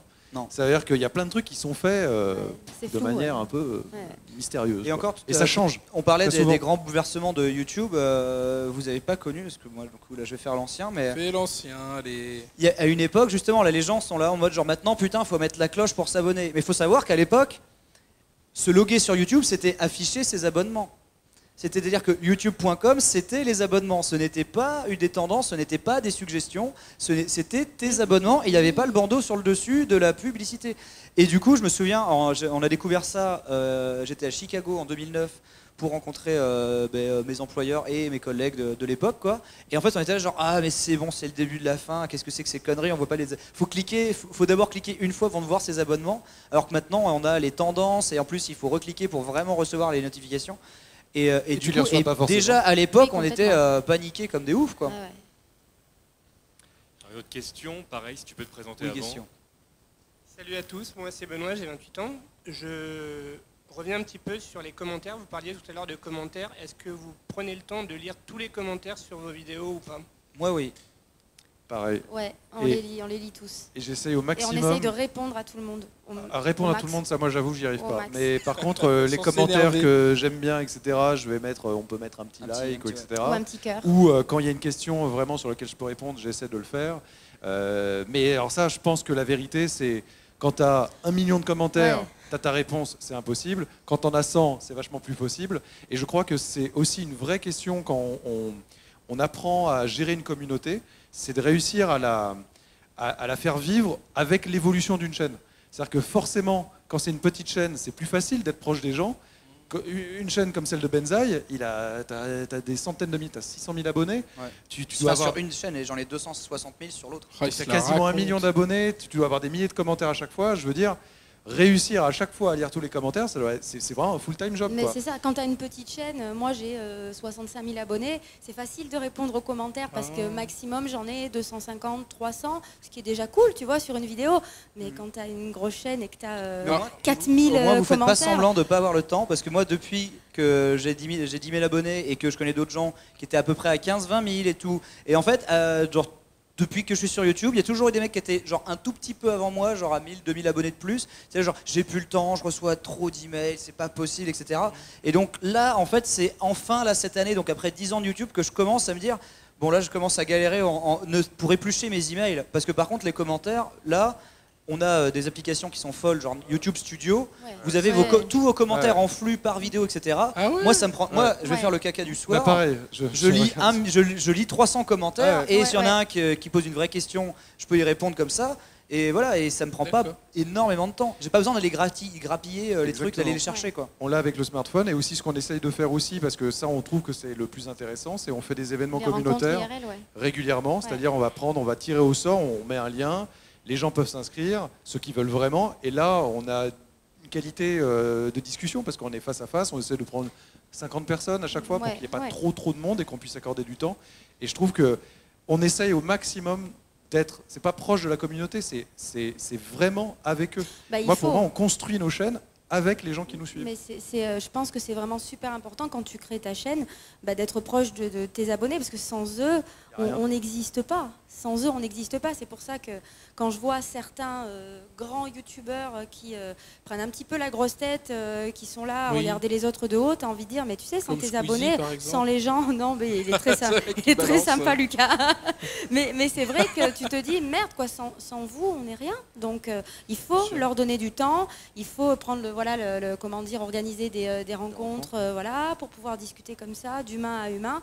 C'est vachement important. C'est un métier, youtubeur, enfin vraiment quand on veut en vivre, etc., dans lequel il faut totalement intégrer l'équation de la communauté. C'est pas un truc qu'on fait vite fait une fois qu'on a fini nos vidéos.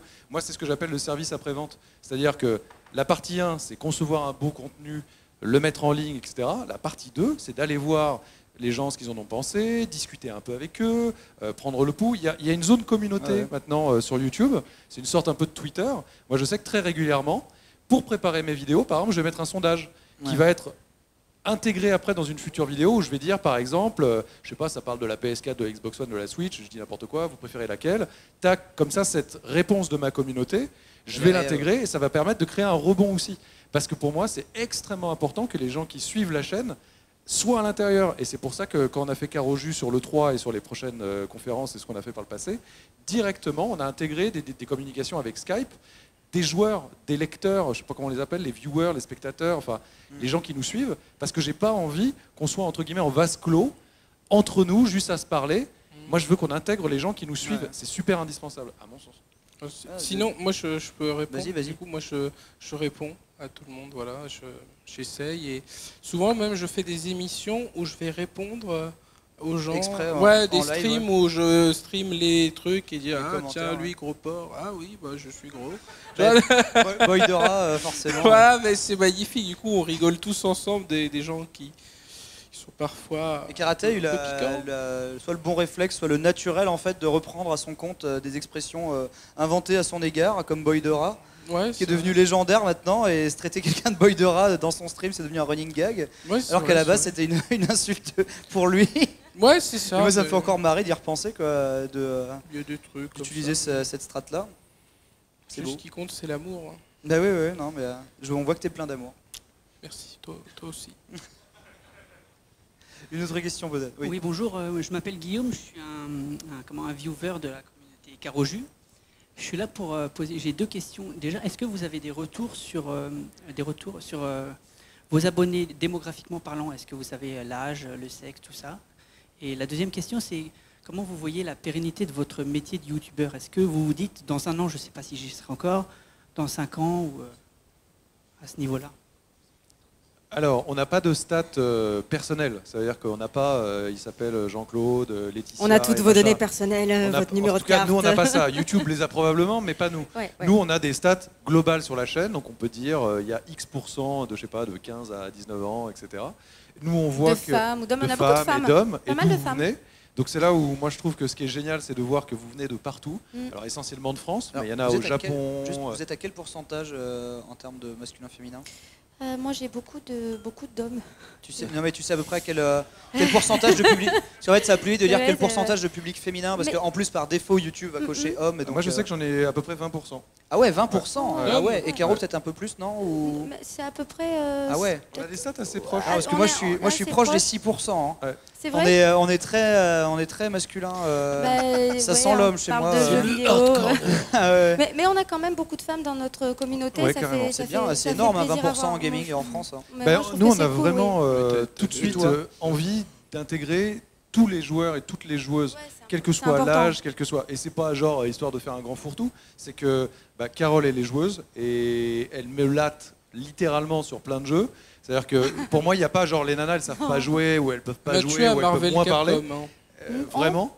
Tu m'as tué à Marvel Capcom. Mais parce que j'avais beaucoup joué, toi pas du tout. Sinon c'est le contraire et tu le sais très bien. Mais moi je suis pas j'ai pas un niveau, je suis pas une hardcore, j'ai pas un niveau de fou. Par contre je joue beaucoup à tout et je finis tous les jeux. C'est ça en fait le problème. C'est pour ça que ça colle plus trop entre nous. Putain, je l'apprends maintenant, c'est chaud. Il en a marre, je joue trop. Il en a marre. Tu joues beaucoup, oui, c'est sûr, mais t'es passionné. Oui. Ouais. Mais donc pour répondre à ta question, franchement, il y a du monde entier. Il y a Algérie, Tunisie, Canada, États-Unis, je le disais, le Japon, Angleterre, majoritairement la France, les dom-toms, etc. Et je trouve ça vraiment génial. On le voit sur les lives souvent. Parfois, on pose la question et on voit les réponses. On demande vous venez d'où, etc. Et il y a toutes les villes, toutes les nations qui pop. Salut. C'est assez en Nouvelle-Calédonie, il y a une petite communauté qui regarde YouTube à fond. Et pourtant, Dieu sait que c'est compliqué. Là-bas, les streams, c'est 360p. C'est ça. Mais c'est cool de voir mais voilà, c'est cool de voir qu'il y a beaucoup de gens partout dans le monde. Finalement, ça crée une espèce de synergie. Et pour répondre à la deuxième question, moi, je ne sais pas où je serai dans un an. Mais c'est vrai que j'aimerais que ça continue à évoluer. La chaîne, elle démarre plutôt bien. J'aimerais que ça continue, que ça évolue. J'ai juste envie, ça paraît bête ce que je vais dire, mais j'ai juste envie de kiffer ce que je fais. J'ai envie de me lever le matin en fait avec l'envie d'avoir envie, n'est-ce pas, petite Johnny. J'aimais beaucoup Johnny, j'aime beaucoup Johnny. Et pour répondre précisément à ta question, excuse-moi, je t'ai... Mais Julien, tu me coupes la parole. J'ai cru que ça baissait la voix. Je croyais qu'on était en live et tout. Je vais ta voix qui baissait, il faut pas de blanc. Non, vas-y, au contraire, rebondis sur les stats. On devrait faire une chaîne à deux. Tu vois, moi, pour dire vraiment, 18-24 c'est 26%, 25-34 c'est 42% et 35-44 c'est 20%. Et après, c'est éclaté entre 13-17, 45-54. Donc c'est assez varié. Et pareil, moi je trouve que, moi j'ai strictement aucun problème avec le terme YouTuber. Mais à la fois je m'en fous complètement. C'est-à-dire que moi je me considère, et depuis que j'ai commencé en 96, comme un créateur de contenu. Donc je l'ai fait en presse-papier, à la télé. Ouais, Ménestrel. Mais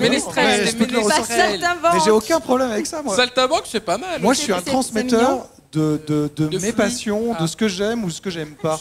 Donc demain, si soit YouTube ça me plaît plus, soit ça marche plus, je ferai autre chose et j'ai pas de problème. S'il y a des gens pour suivre, s'il n'y a pas de gens pour suivre, je ferai complètement autre chose. J'avais pas prévu d'être youtubeur. Qu'est-ce qui devient Poufy? Ça, il faut lui demander. Ça a l'air d'aller, je crois. Il va bien? Je crois, ouais. Tant mieux aussi. Tu peux te présenter? Tout à fait. Bonjour, Karim Puisse, rédacteur en chef Open Geek de VL.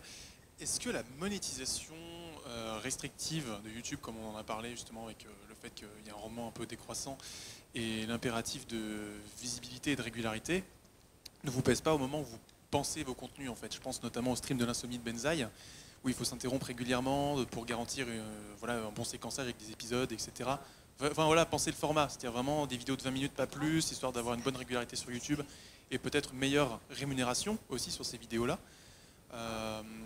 pour accompagner le visionnage. En fait, moi je suis quand même sur deux fronts, c'est-à-dire que je fais des vidéos qui sont montées et pensées pour être vues et même revues et partagées sur une première chaîne qui est la plus populaire. Et ensuite j'ai des extraits de live en fait qui sont découpés. Donc par exemple un live de 3 heures, comme je vais faire 2 pauses dedans, je vais quand même les animer en pensant que quelqu'un peut regarder cette playlist, genre si on joue à un jeu sur 20 épisodes, et du coup mais je les anime de façon à ce que peut-être dans 2 ans il va avoir envie de se faire toute la série et regarder tout un let's play. Donc je l'anime comme ça. Et c'est pas forcément par impératif de monétisation, c'est parce que un live, c'est pas très intéressant, ça dure moins de 2 heures. Et du coup, au début, j'étais là genre bon, allez, ma chaîne de let's play, c'était découpé en 15 minutes par 15 minutes, mais avant, c'était la limite de YouTube. Avant, impossible de faire des vidéos de 1 heure, etc. Je me souviens, il y avait une vidéo d'1 heure à l'époque sur YouTube, c'était la seule, et du coup tout le monde était là en mode genre oh, comment il a fait, c'est un truc de fou et tout.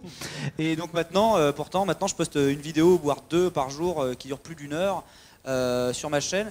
Et c'est pas un impératif par rapport à la monétisation, parce qu'en fait la monétisation est la même sur 1 heure que sur 10 minutes.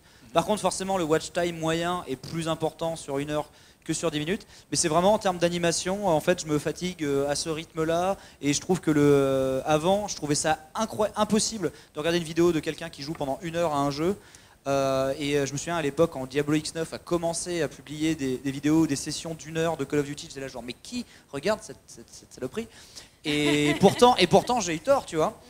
J'ai eu tort, et pourtant après quand moi je me suis mis à streamer des point and click qui sont des jeux où on prend vraiment le temps, je me rends compte qu'en 20 minutes on n'a fait même pas un tableau, que ça n'a pas de sens de sortir ça. Et si on revoit les vieux level 1 de Marcus où en 20 minutes on n'avait pas fait le tutoriel et on était au bout de notre vie, donc c'était marrant à la télé, mais en fait ça me frustrerait de voir ça tel quel sur YouTube aujourd'hui. Et donc de même qu'on a plus pris l'habitude de regarder les vidéos sur YouTube, on a plus pris l'habitude, dans le gaming du moins, de regarder quelqu'un sur une session plus longue. Et je pense que c'est moi-même en regardant des gens faire, notamment Mister MV, des streams infinis, que j'aurais jugé infinis il y a encore 3-4 ans, ou même Karaté, m'ont donné ce goût de, en fait, comme quoi, bien animé, ça peut être intéressant. Karaté a fait un stream où il met 2 heures à fouiller un frigo dans Fallout. C'est vrai. Et pendant 2 heures. Et ça a été un de mes streams préférés. Et j'ai regardé un stream où il a essayé de faire un glitch à Splatoon pendant 4 heures. Ouais. Donc en fait, pendant 4 heures, il a essayé de sauter à travers un mur. Il a réussi. Ouais, il a fini par réussir, mais j'ai regardé ce stream avec tellement de passion que du coup, je me suis rendu compte que bien animé, avec les bons running gags, les bons. Ça c'était pas moi ça. Tu vois, mais genre en fait vraiment. Et surtout, comme tu disais, inclure sa communauté dedans, quoi, répondre avec le chat et tout, ça crée une espèce d'émulsion qui est important, quoi. Et du coup, c'est pour ça que le contenu ressemble à ça, plus que la monétisation. Après, je connais tout à fait des vidéos totalement putaclic où ça va être genre une image qui n'a rien à voir, à l'intérieur, c'est genre t'as presque 9 minutes de... Alors surtout, mettez un pouce vert, et puis j'offre des iPhone X à tous les gosses qui vont partager ce commentaire machin bidule. Et c'est au bout de 9 minutes qu'il y a genre... Alors du coup, en fait, moi, mon truc, c'était de vous dire que voilà, Macron, il est pas gentil, et comme ça. Mais ça, c'est du vrai putaclic. Et ça, c'est vraiment... du vrai putaclic. Et c'est même dangereux, je trouve, et on ce genre de confond vidéo, souvent quoi. putaclic et putaclic. Oui, c'est vrai. Ah bah oui, non, bien sûr. mais oui, je sais bien. Non, mais j'ai fait une vidéo sur le sujet ce matin, donc je peux vous en parler. C'est un sujet que je maîtrise pas mal, le putaclic. Parce qu'il y a une énorme déformation en fait dans la mentalité des gens aujourd'hui. Les gens ont complètement confondu putaclic et ce qui est une accroche. Une accroche. C'est-à-dire que moi je viens de la presse et je peux vous assurer que ce qu'on apprend en école de journalisme, c'est faire une bonne accroche. Un titre sur Le Monde, Libération, Le Nouvel Obs, enfin ça s'appelle l'Obs maintenant. Je suis vieux, je suis désolé. Ça s'appelle une accroche. Accroche, c'est quoi? C'est accrocher. C'est faire en sorte qu'on a envie de rentrer à l'intérieur. Pour les gens, maintenant, c'est devenu putaclic. Mais pas du tout. Putaclic, c'est quoi? Putaclic, c'est ce que tu viens de décrire. C'est-à-dire, on vous vend monts et merveilles, on vous met des flèches, une photo complètement dingue, un titre complètement chelou. Et à l'intérieur, c'est pas ça. Putaclic, c'est quoi? C'est un bait, donc c'est un appât, comme pour un poisson. Et le poisson, on lui ment. On lui fait croire qu'il va bien manger, et après, on va le buter. Et le vrai putaclic, c'est quand on vous dit, vous allez avoir ça, et comme tu l'as très bien décrit, en fait, t'as rien, et t'es dégoûté. Du coup, mais juste une bonne accroche pour qu'à l'intérieur, il y ait un bon contenu, un truc où finalement, vous allez arriver avec une information, quelque chose qui va vous apprendre quelque chose, c'est juste une bonne accroche. C'est pas du putaclic. Mais ces vidéos-là, justement, répondent à l'impératif, parce qu'en fait, c'est des vidéos qui sont très partagées dans les cours de récréation. Du coup, moi, j'ai vu un truc à 700 000 vues, c'était en tendance, et du coup, j'ai failli vomir quoi, par terre. Parce que j'étais là, genre, comment ça se fait que ça finit en tendance, tu vois, alors que c'est clairement, mais c'est même de la fraude, tu vois, genre, c'est parce qu'on dit à des gosses que c'est un faux concours, etc. Il n'y a jamais d'iPhone X, il n'y a jamais un gosse qui va remercier. Par contre, dans la panique, les gosses vont tous partager ça. Ça a plus de 600 000 vues ou 700 000 vues. Et en fait, cette vidéo fait pile poil plus de 10 minutes. Pourquoi? Parce qu'en fait, à partir de 10 minutes, on peut mettre une pub. J'en ai fait, moi, des trucs comme ça. On peut mettre une pub au début, à la fin et au milieu. Et au milieu. Ouais, moi, je faisais des faux concours d'Amiibo. Oui, je m'en souviens. Ah bah, ça c'était. Je m'en souviens. Il faut les retweeter pour des amis. Oui, et je disais au mec, venez sur le stream, on va tirer quelqu'un au sort. Et on faisait jamais rien. Et tu vois, et tous les autres dans le chat étaient complices, tu vois, ils disaient oui, moi je viens pour mon amiibo. Oui, parce que je me souviens que pendant un temps, c'était le jeu de tweeter comme quoi on avait reçu, dès que quelqu'un achetait des amiibo, il postait genre merci karaté. Voilà, c'était le jeu, merci, j'ai reçu mon amiibo. Tu vois, et donc ça relançait tout le temps les nouveaux mecs. Et il y avait plein d'enfants déçus, je pense. Oui, bah bon, ça c'est pas grave, hein, ça les fait grandir plus vite. C'est de l'amour. Et qu'est-ce que tu penses, j'ai une question, c'est qu'est-ce que tu penses des parents qui font des vidéos de leurs enfants et qui justement, ça c'est ignoble. J'allais en parler, ce que tu disais, comment on mêle, tu vois, la vie privée, etc. Ou tu sais, genre comment vous séparez cette vidéo. J'allais dire justement, votre futur enfant. J'allais rigoler à des chaînes comme Studio Bubble Tea. Eux, ils ont pas cet impératif-là, vu que c'est papa qui prend, qui prostitue ses enfants plus ou moins de façon médiatique. Pour récupérer. Nous avons un père de famille. On est clairement dans la maltraitance. On est dans la maltraitance. On sort même du et d'ailleurs, il faut savoir qu'aux États-Unis, il y a une famille qui a perdu la garde de ses enfants. Bien sûr, Daddy of Five. C'était une espèce de chaîne de télé-réalité où ils faisaient des pranks sur leurs enfants. Et en fait, c'est ignoble. Dis-toi, en fait, du coup, c'est une espèce de mère, et donc une mère de 5, donc c'était Daddy of 5, en fait, qui avait de l'encre invisible qui s'efface automatiquement, qui avait répandu de l'encre sur la moquette de son gamin, et en fait, elle a appelé son gosse pour l'engueuler, et pendant que son père filmait. Et en plus, tu vois que l'enfant, genre, il a des manœuvres d'évitement comme ça. Il a déjà appris. Il a déjà les aérofreins dans F0, tu vois. Et en fait, et du coup, à la fin, en fait, ils disent c'est un prank alors que l'enfant est terrorisé, etc.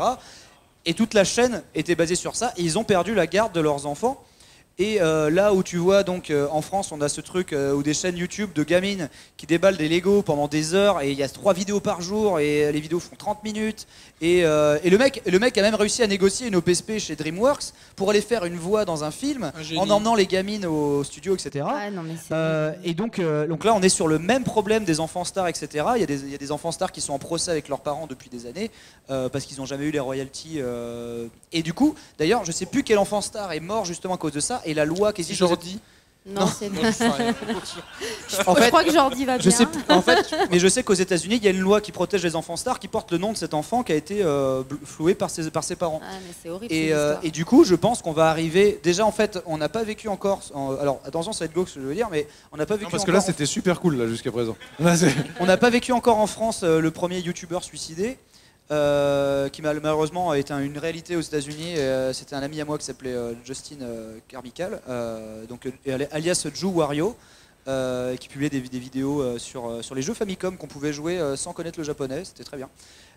Et du coup, on n'a pas encore connu donc le cas d'un YouTuber star mais enfant. Qui se sent, tu vois, genre pour moi c'est mon choix dans 15 ans avec la gamine qui fait un procès à ses parents, tu vois, ou à son père, parce qu'on est sur du travail déguisé. Il y a des tas de trucs. Par exemple, moi, si je veux faire une vidéo YouTube, surtout l'enfant après il cherche un taf quand il est grand. Et si moi je veux faire une vidéo YouTube avec un enfant et que je veux le faire propre, il y a des lois sur le travail des enfants, sur le nombre d'heures dans lesquelles ils peuvent apparaître, surtout dans l'audiovisuel. Comme au cinéma. Ça ne rigole pas, exactement. C'est comme au cinéma. Les intermittents du spectacle ne déconnent pas avec ça. C'est un vrai métier. Et là, on est totalement dans un dépassement sous prétexte de filmer sa propre vie. On est très très loin dans le game, quoi. Et donc oui, effectivement, il serait temps que YouTube mette un coup de filet là-dessus. Le problème, c'est que ces vidéos sont énormément regardées par des enfants. Les enfants sont l'audience la mieux monétisée. Hello et Swan. Néo et Swan. T'as Néo et Swan c'est un peu organisé par leur mère et tout ça, et qui font des millions de vues. Et c'est 2 enfants d'une famille. Ça rentre totalement dans le cadre de ce que tu dis. Ouais, c'est à crever, quoi. Oh, ils sont petits, hein, ils ont 6 et 10. Ah ouais, non, mais c'est ridicule, quoi. Peut-être max 12 ans, je sais pas, mais ils sont... Et le souci, en fait, le problème, c'est qu'il y a un problème avec YouTube, c'est que l'audience très jeune est la mieux monétisée ever. Les pubs de jouets, les trailers pour les Lego, etc. C'est ce qui marche le mieux, c'est pour ça qu'il y a une explosion. Vous avez peut-être croisé déjà ces vidéos un petit peu chelous de mecs déguisés en Spider-Man, avec une meuf déguisée en Elsa, et puis ils font des trucs un peu avec des attouchements, un mec déguisé en Hulk, un vieux Joker dégueulasse. Non. Alors en fait, Non, mais c'est un bail qui est extrêmement bizarre parce qu'en fait, c'est des chaînes qui s'appellent Fun for Kids, etc. Et en fait, c'est des adultes qui sont déguisés avec des mauvais costumes d'Halloween et qui vont se faire poète des mains aux fesses, etc. Se mettre des ballons sous le truc. Et c'est genre hyper crétin, c'est un peu muet, etc. Et en fait, ces chaînes-là sont été créées d'un point de vue purement mercantile, non pas par moi. non, mais par des gens en fait qui ont eu des problèmes avec la police avant sur leur chaîne de prank, parce que c'était ces gars-là qui allaient dans les quartiers un petit peu noirs des États-Unis, etc. Les quartiers historiquement, genre Harlem, etc. Et ils allaient marcher sur les chaussures des mecs. Et quand les mecs étaient là, allaient pour se faire casser la gueule, non, c'est une prank. Et c'est ces mêmes gars-là qui ont fait allez, regardez, je vais garer ma voiture avec des autocollants Trump et on va voir ce qui se passe dans ce quartier chaud. Et tout à coup, la voiture était mise à sac. Et en fait, les mecs là qui faisaient se taper les clodos là.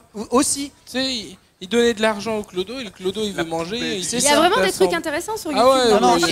Et du coup, pour revenir au début, en fait, si tu veux, ça avait été prouvé parce qu'il y avait un gars qui avait filmé ça depuis chez lui. Que en fait le fait de garer sa voiture dans un quartier un peu chaud qui était ensuite donc défoncé donc par des noirs, en fait les mecs attendaient derrière, tu vois, derrière la caméra et ils étaient là genre c'est bon, j'ai fini, allez-y, défoncez la bagnole. Donc en fait le mec a exploité, parce que pour les mecs qui font ça déjà, tu vois, c'est qu'ils sont un peu dans la misère pour accepter de faire un job aussi pourrave, quoi. Et en plus, tu vois, genre c'est surpolitisé, etc. Alors qu'en plus les mecs c'est des hispaniques, tu vois, ils en ont rien à branler, quoi. Ils sont même pas dans un truc en mode genre le racisme, etc. Genre non, ils veulent vraiment faire de la thune, et du coup ils ont eu des problèmes avec la justice avec ça. Du coup leur ancienne chaîne a été supprimée et ils sont revenus en force, mais là je vous parle de vidéos qui font 30-35 millions de vues, où ils se déguisent en Hulk, en Joker avec des vieux masques pourris, et en fait c'est très pipi caca, mais presque littéralement, tu vois. Et pourtant ça fait des millions et des millions de vues, et du coup YouTube n'a jamais démonétisé ces vidéos là parce que en fait l'audience très très jeune est la mieux monétisée au monde, et c'est pour ça que cette déviance est pas forcément prête de s'arrêter, même si au cas par cas je pense qu'il y a peut-être moyen de demander à faire quelque chose sur notamment donc les chaînes avec des faux concours qui demandent à des gamins un peu crédules de partager, mais aussi justement ces espèces de travail de l'enfance déguisé qui sont immondes, quoi. Et alors, je te remercie d'avoir répondu à la première moitié de ma question. Je suis désolé.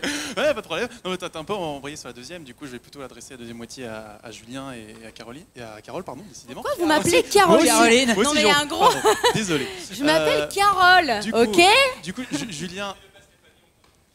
Non, mais je préfère encore Stéphanie, au moins vraiment l'erreur est bon. Mais là, Caroline, quoi.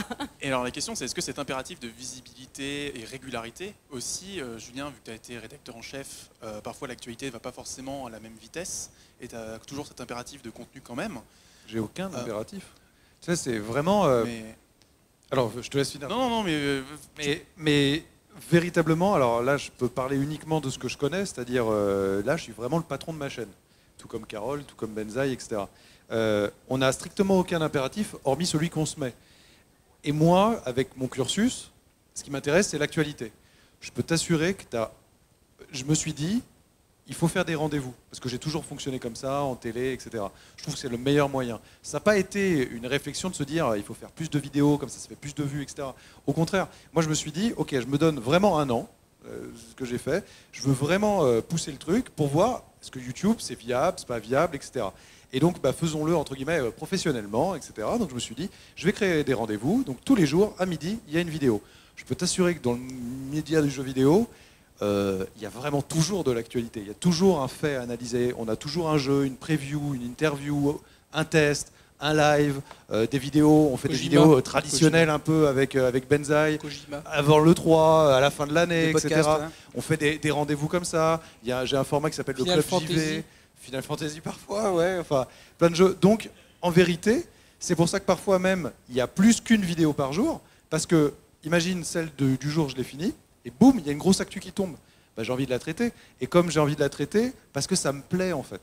Je me suis, franchement, là tu pourras demander à Carole, il y a des fois, je vois un truc qui tombe et je fais j'ai trop envie je piaffe, quoi, tu vois. En fait, moi je suis habité par ce truc-là depuis que j'ai 16 piges, depuis que je travaille dans ce métier. Je me suis En vrai, jamais forcé. Ce qui ne veut pas dire qu'à chaque fois, c'est la teuf et c'est génial. À partir du moment où c'est un métier, il y a des moments où c'est plus embêtant que d'autres. Il y a des sujets, tu les sens moins. Mais par contre, tu sais que c'est un sujet important sur lequel il y a un truc à traiter, sur lequel tu as quelque chose à dire, etc. Après, comme moi, je suis dans soit de l'analyse d'actualité, soit un point de vue, soit un peu de la prospective, je détiens absolument pas la vérité. Moi, je donne mon point de vue sur quelque chose. Moi, je considère que je suis une chaîne d'éditorial, en fait, comme dans la presse. Donc, je donne mon éclairage, mon point de vue, mon analyse, mon avis. Et ensuite, justement, c'est ce qui me fait plaisir. Et c'est pour répondre à ce que tu demandais tout à l'heure.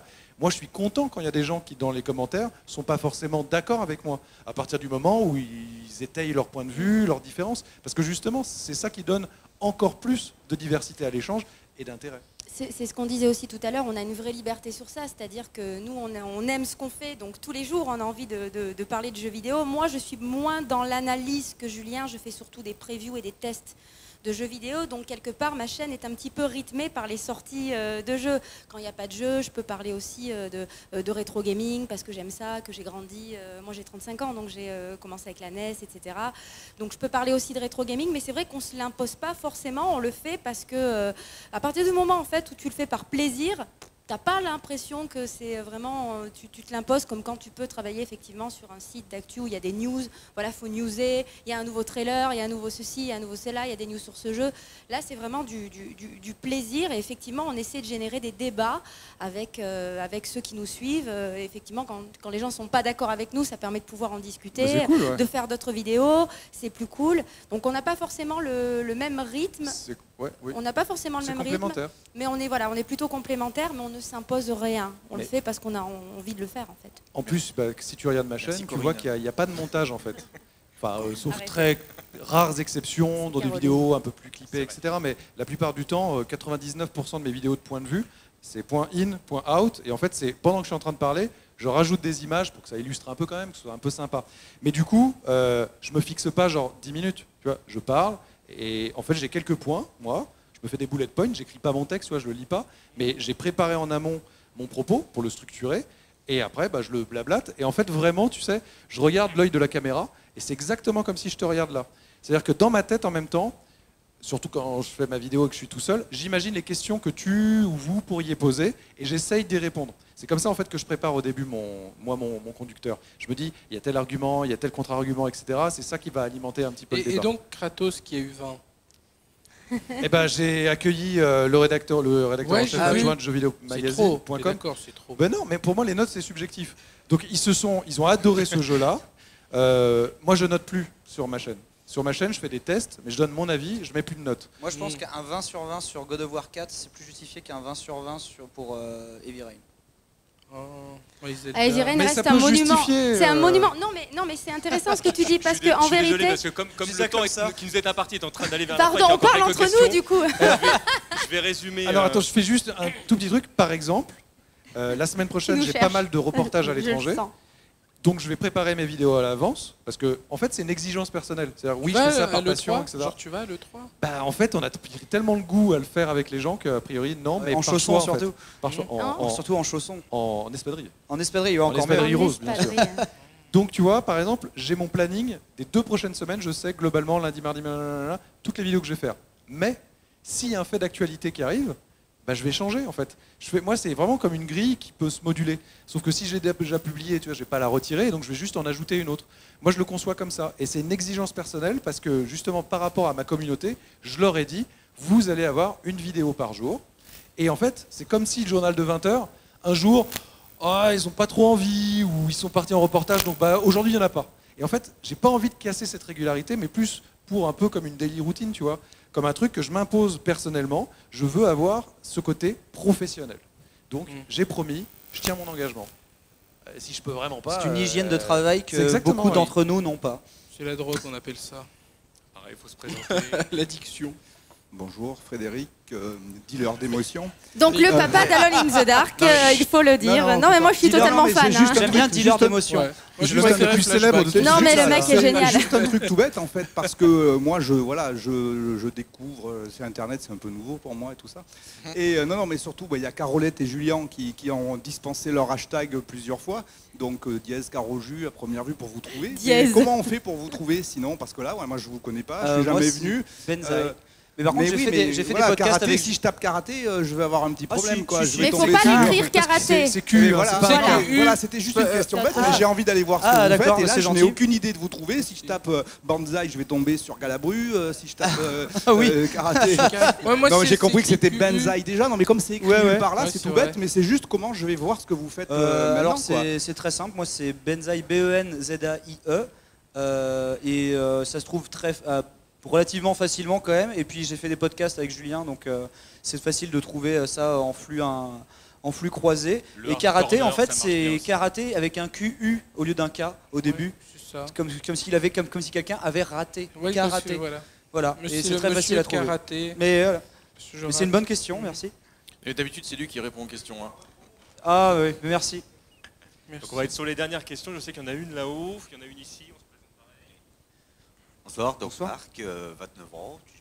Je compte créer bientôt une chaîne YouTube pour faire un petit peu comme vous. Ce serait pour une question un peu double en fait.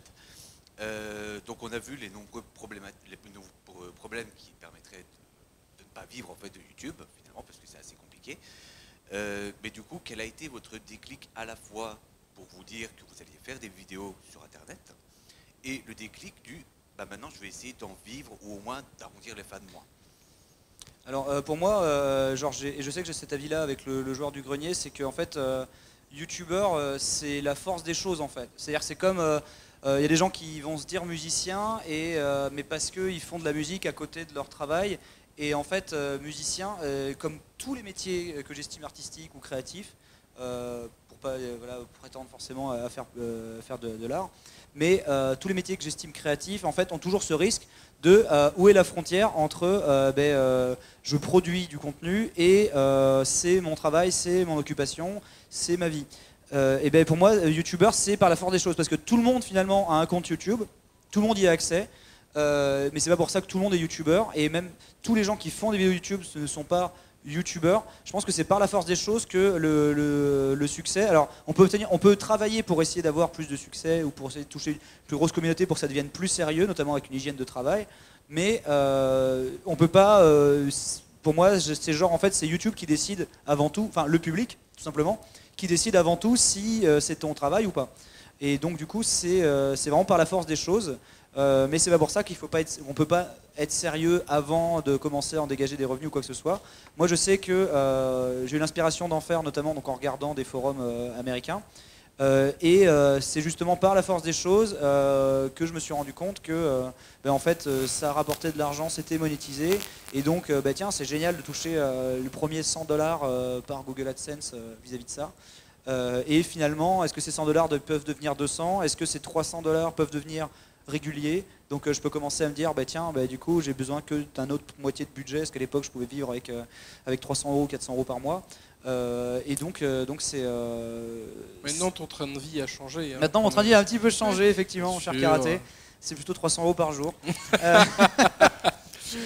On va enchaîner avec d'autres. Mais tu voulais dire quelque chose, pardon. Je pense que quoi qu'il arrive, en tout cas, si tu te lances sur YouTube, c'est très bien.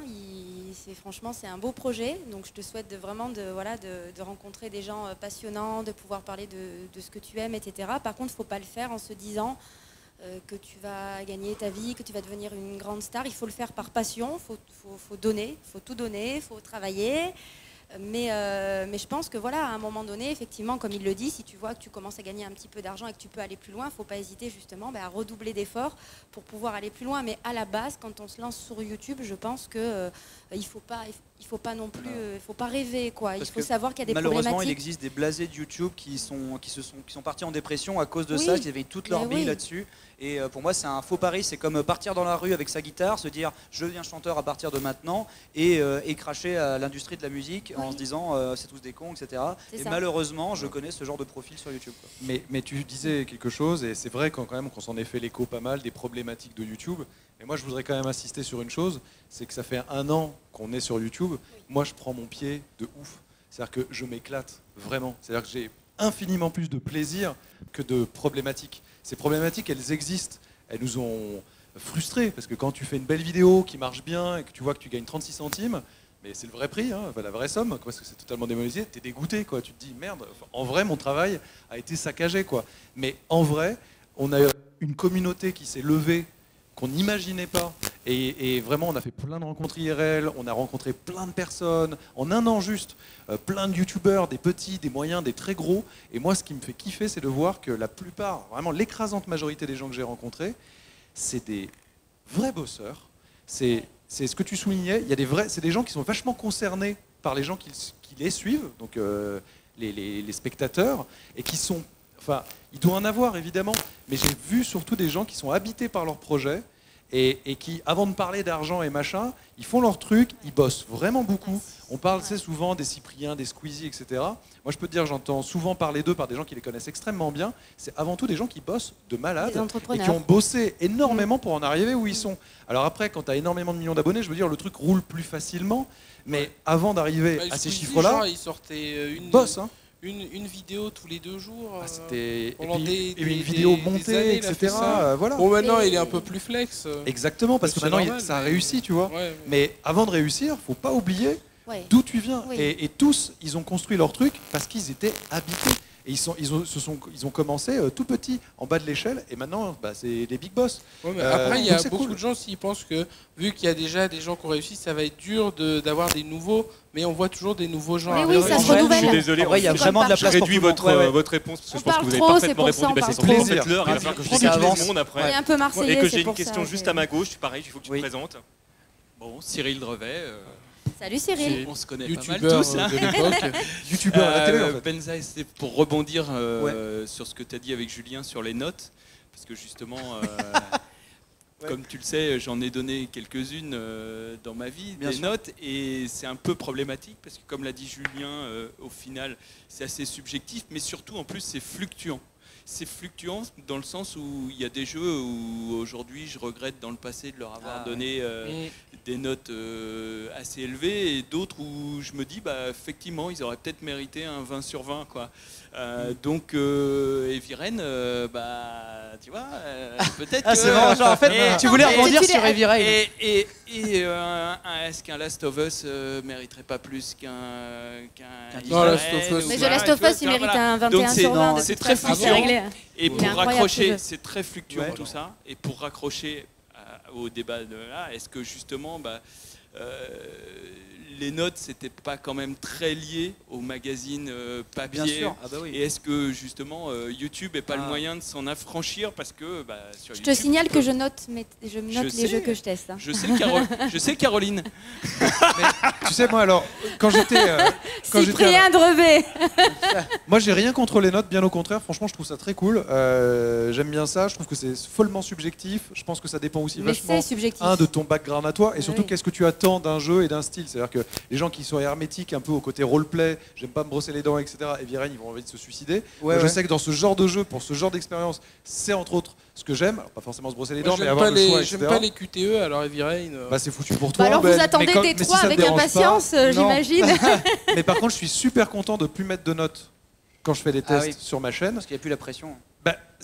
Moi, ça m'a jamais dérangé cette pression-là, mais c'est surtout que je me dis, enfin, les gens vont juste écouter parce qu'ils sont obligés ce que je vais leur dire et après ils se feront leur jugement. Ils iront sur jeuxvideo.com, ils iront sur Gamecult et autres, comparer les différentes notes, les différentes sensibilités.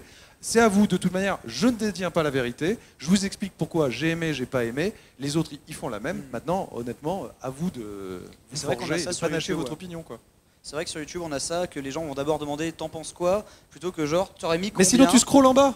Tu fais tac, la note, Soit tu trouves que c'est trop, t'es pas content, pas assez, t'es pas content. On est tous coupables, c'est les 3T Téléstar ou des trucs comme ça. C'est vraiment, on est programmé comme ça depuis trop longtemps, quoi. Et moi-même, lecteur de Joypad ou de Player One, etc., je regardais le Player Fun, la note du jeu. Le console plus d'or. Ou le console plus d'or, ou les tilts d'or. Ah, les tilts d'or. Les tilts d'or, tu vois. Et Tilt, par exemple, c'est un magazine qui est très intéressant parce que, étant donné qu'il y avait un espèce de conflit de génération entre le début des machines japonaises et en fait, il y avait vraiment le clan micro, le clan console, et de voir en fait des bouses ultimes sur Amiga, Atari ST prendre des notes des 15, des 16, des 17. Aujourd'hui, le jeu il est injouable, et des petits jeux qui débarquent un peu de nulle part sur Famicom qui sont genre sabrés en mode genre de toute façon c'est dégueulasse, la manette c'est de la merde. Mais puis des fois le mec a rien compris au jeu. Oui, on a juste rien compris. C'est juste subjectif, je pense. C'est-à-dire que tu vois, toi par exemple, tu vas détester les jeux Quantic Dream, c'est pas ton truc. C'est voilà. Alors que moi, les jeux Quantic Dream m'ont toujours fait rêver. Non, mais c'est vrai, mais c'est et ça empêche pas de pouvoir. Parce que vous attendez pas la même chose. Ça alimente le débat. On n'attend pas la même chose d'un jeu vidéo.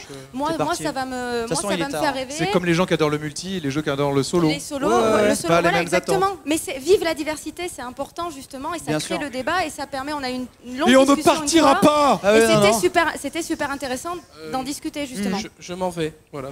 Ah, toi tu t'en vas. Je dois aller commenter les finales. Et là c'est vrai que leur Fighter Z. Mais il y a beaucoup de gens des BZ Fighters. Voilà. Ah bah oui, effectivement. Merci beaucoup. Merci Karaté. Merci Karaté. Pardon pour la gêne occasionnée. Et on va prendre notre dernière question. Allez. Oui, bonsoir, merci. Je m'appelle Christophe, merci pour cette conférence. J'avais une question qui était, pour revenir très rapidement sur un truc un poil plus sérieux, c'était l'impact que pouvaient avoir les youtubeurs sur les jeunes enfants et la jeune population. On en a rapidement parlé, on a dit que c'était une population qui était pas majoritaire mais qui était très présente. Ouais. Et bon, moi ça me choque pas parce qu'en tant que trentenaire, je regarde des trentenaires qui parlent parfois de cul, etc. Et je me dis, des fois effectivement, il y a des enfants de 10-12 ans qui vont tomber là-dessus. Je pense aux vidéos des fois de Benzaï où on peut avoir des choses comme ça, bien sûr. On a Manu Ferrara qui passe, etc. Ouais, on parle de sexualité. Et je me demandais si déjà au niveau personnel, est-ce qu'on se pose des questions en se disant est-ce que je peux faire ça, ou alors oh, tant pis, de toute façon ils tomberont bien dessus un jour, même sans moi. Et de manière plus générale, est-ce que au sein des youtubeurs il y a des censures des fois qui se sont posées comme ça, des choses. Tout dépend de comprendre son audience. En fait, c'est une problématique qui est toujours présente. C'est-à-dire que moi, quand je fais un live à 2h du matin avec Manu Ferrara et qu'on répond à des gens qu'on couchait avec leur cousine quand ils avaient 16 ans et tout, tu vois, c'est genre compliqué. Pour moi, c'est pas incohérent par rapport à l'heure, par rapport au fait qu'on parle avec Manu, qui est une star du porn.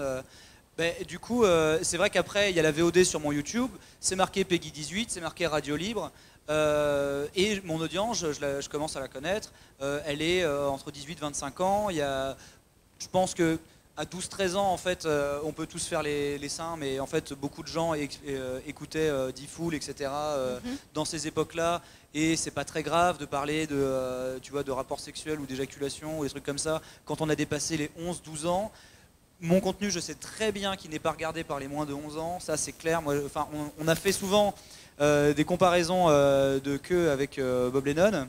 Et du coup... Et le watch time, il était comment sur ce genre de vidéo? Non, mais genre de file d'attente en convention. Et si tu veux, je vois bien. Ça nuance tout. Ça nuance tout, d'accord. Voilà. Parce que moi, je parlais une autre vidéo en fait. Qui a compris autre chose? J'ai comparé nos queues. Ça, c'est putaclic. J'ai comparé nos queues. Ça, c'est putaclic. On a comparé nos queues avec Bob Lennon. Mais pas les mêmes. Attends. Mais du coup, il se trouve que, moi, je sais que lui, son contenu Minecraft, beaucoup plus kid-friendly, même s'il fait des blagues un peu en mode genre, oh la fillotte, machin, et tout. Mais c'est pas, il va pas être là tout à coup en mode genre, bon, bah tu sais, voilà, l'anal, ça se passe comme ça, je sais pas quoi, tu vois. Et du coup, effectivement, ça choquerait, tu vois, Fanta et Bob. Cette vidéo devient donc plus 18. C'est ça. C'est officiel. Non, mais c'est que les gens vont se poser des questions. Non, mais après, c'est vrai, tu vois, genre Fanta et Bob, ce serait pas cohérent. Le joueur du grenier tout à coup qui fait une radio libre chez Manu Ferrara, voilà. Ça te paraîtrait bizarre, tu vois.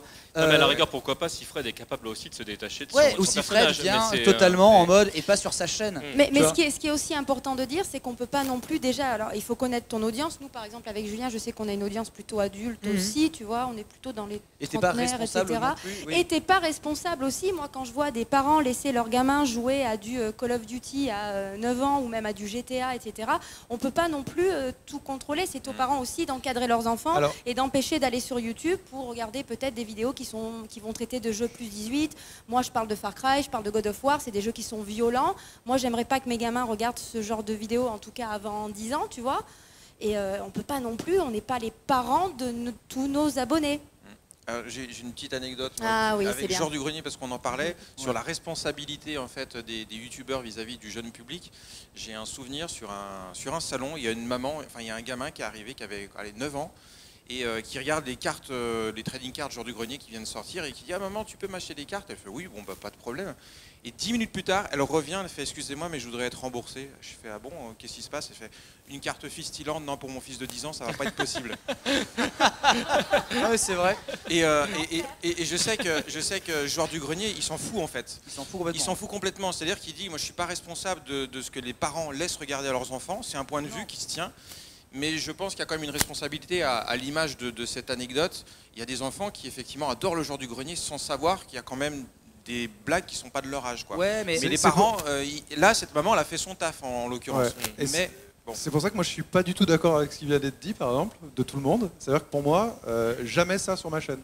Moi, c'est catégorique. Ça veut dire je veux que tous mes contenus puissent être regardés par un tout petit. C'est une ligne éditoriale. Mais exactement. Oui, mais là où je suis pas d'accord, c'est que pour moi, on peut pas dire on n'a pas de responsabilité. On a tous une responsabilité, et pour moi, elle doit être dite dès le début. C'est-à-dire que si tu dis, et c'est ça ce que tu disais, genre que t'es Peggy 18, aucun problème.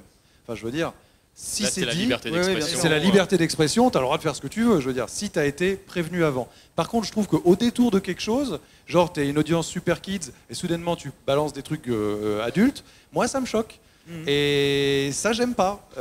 Et je pourrais, en tant que parent, en porter grief à l'auteur de ce genre de truc. Parce que, je veux dire, qui m'a prévenu que soudainement, c'est comme si dans les Schtroumpfs, soudainement, tu avais des bites, quoi.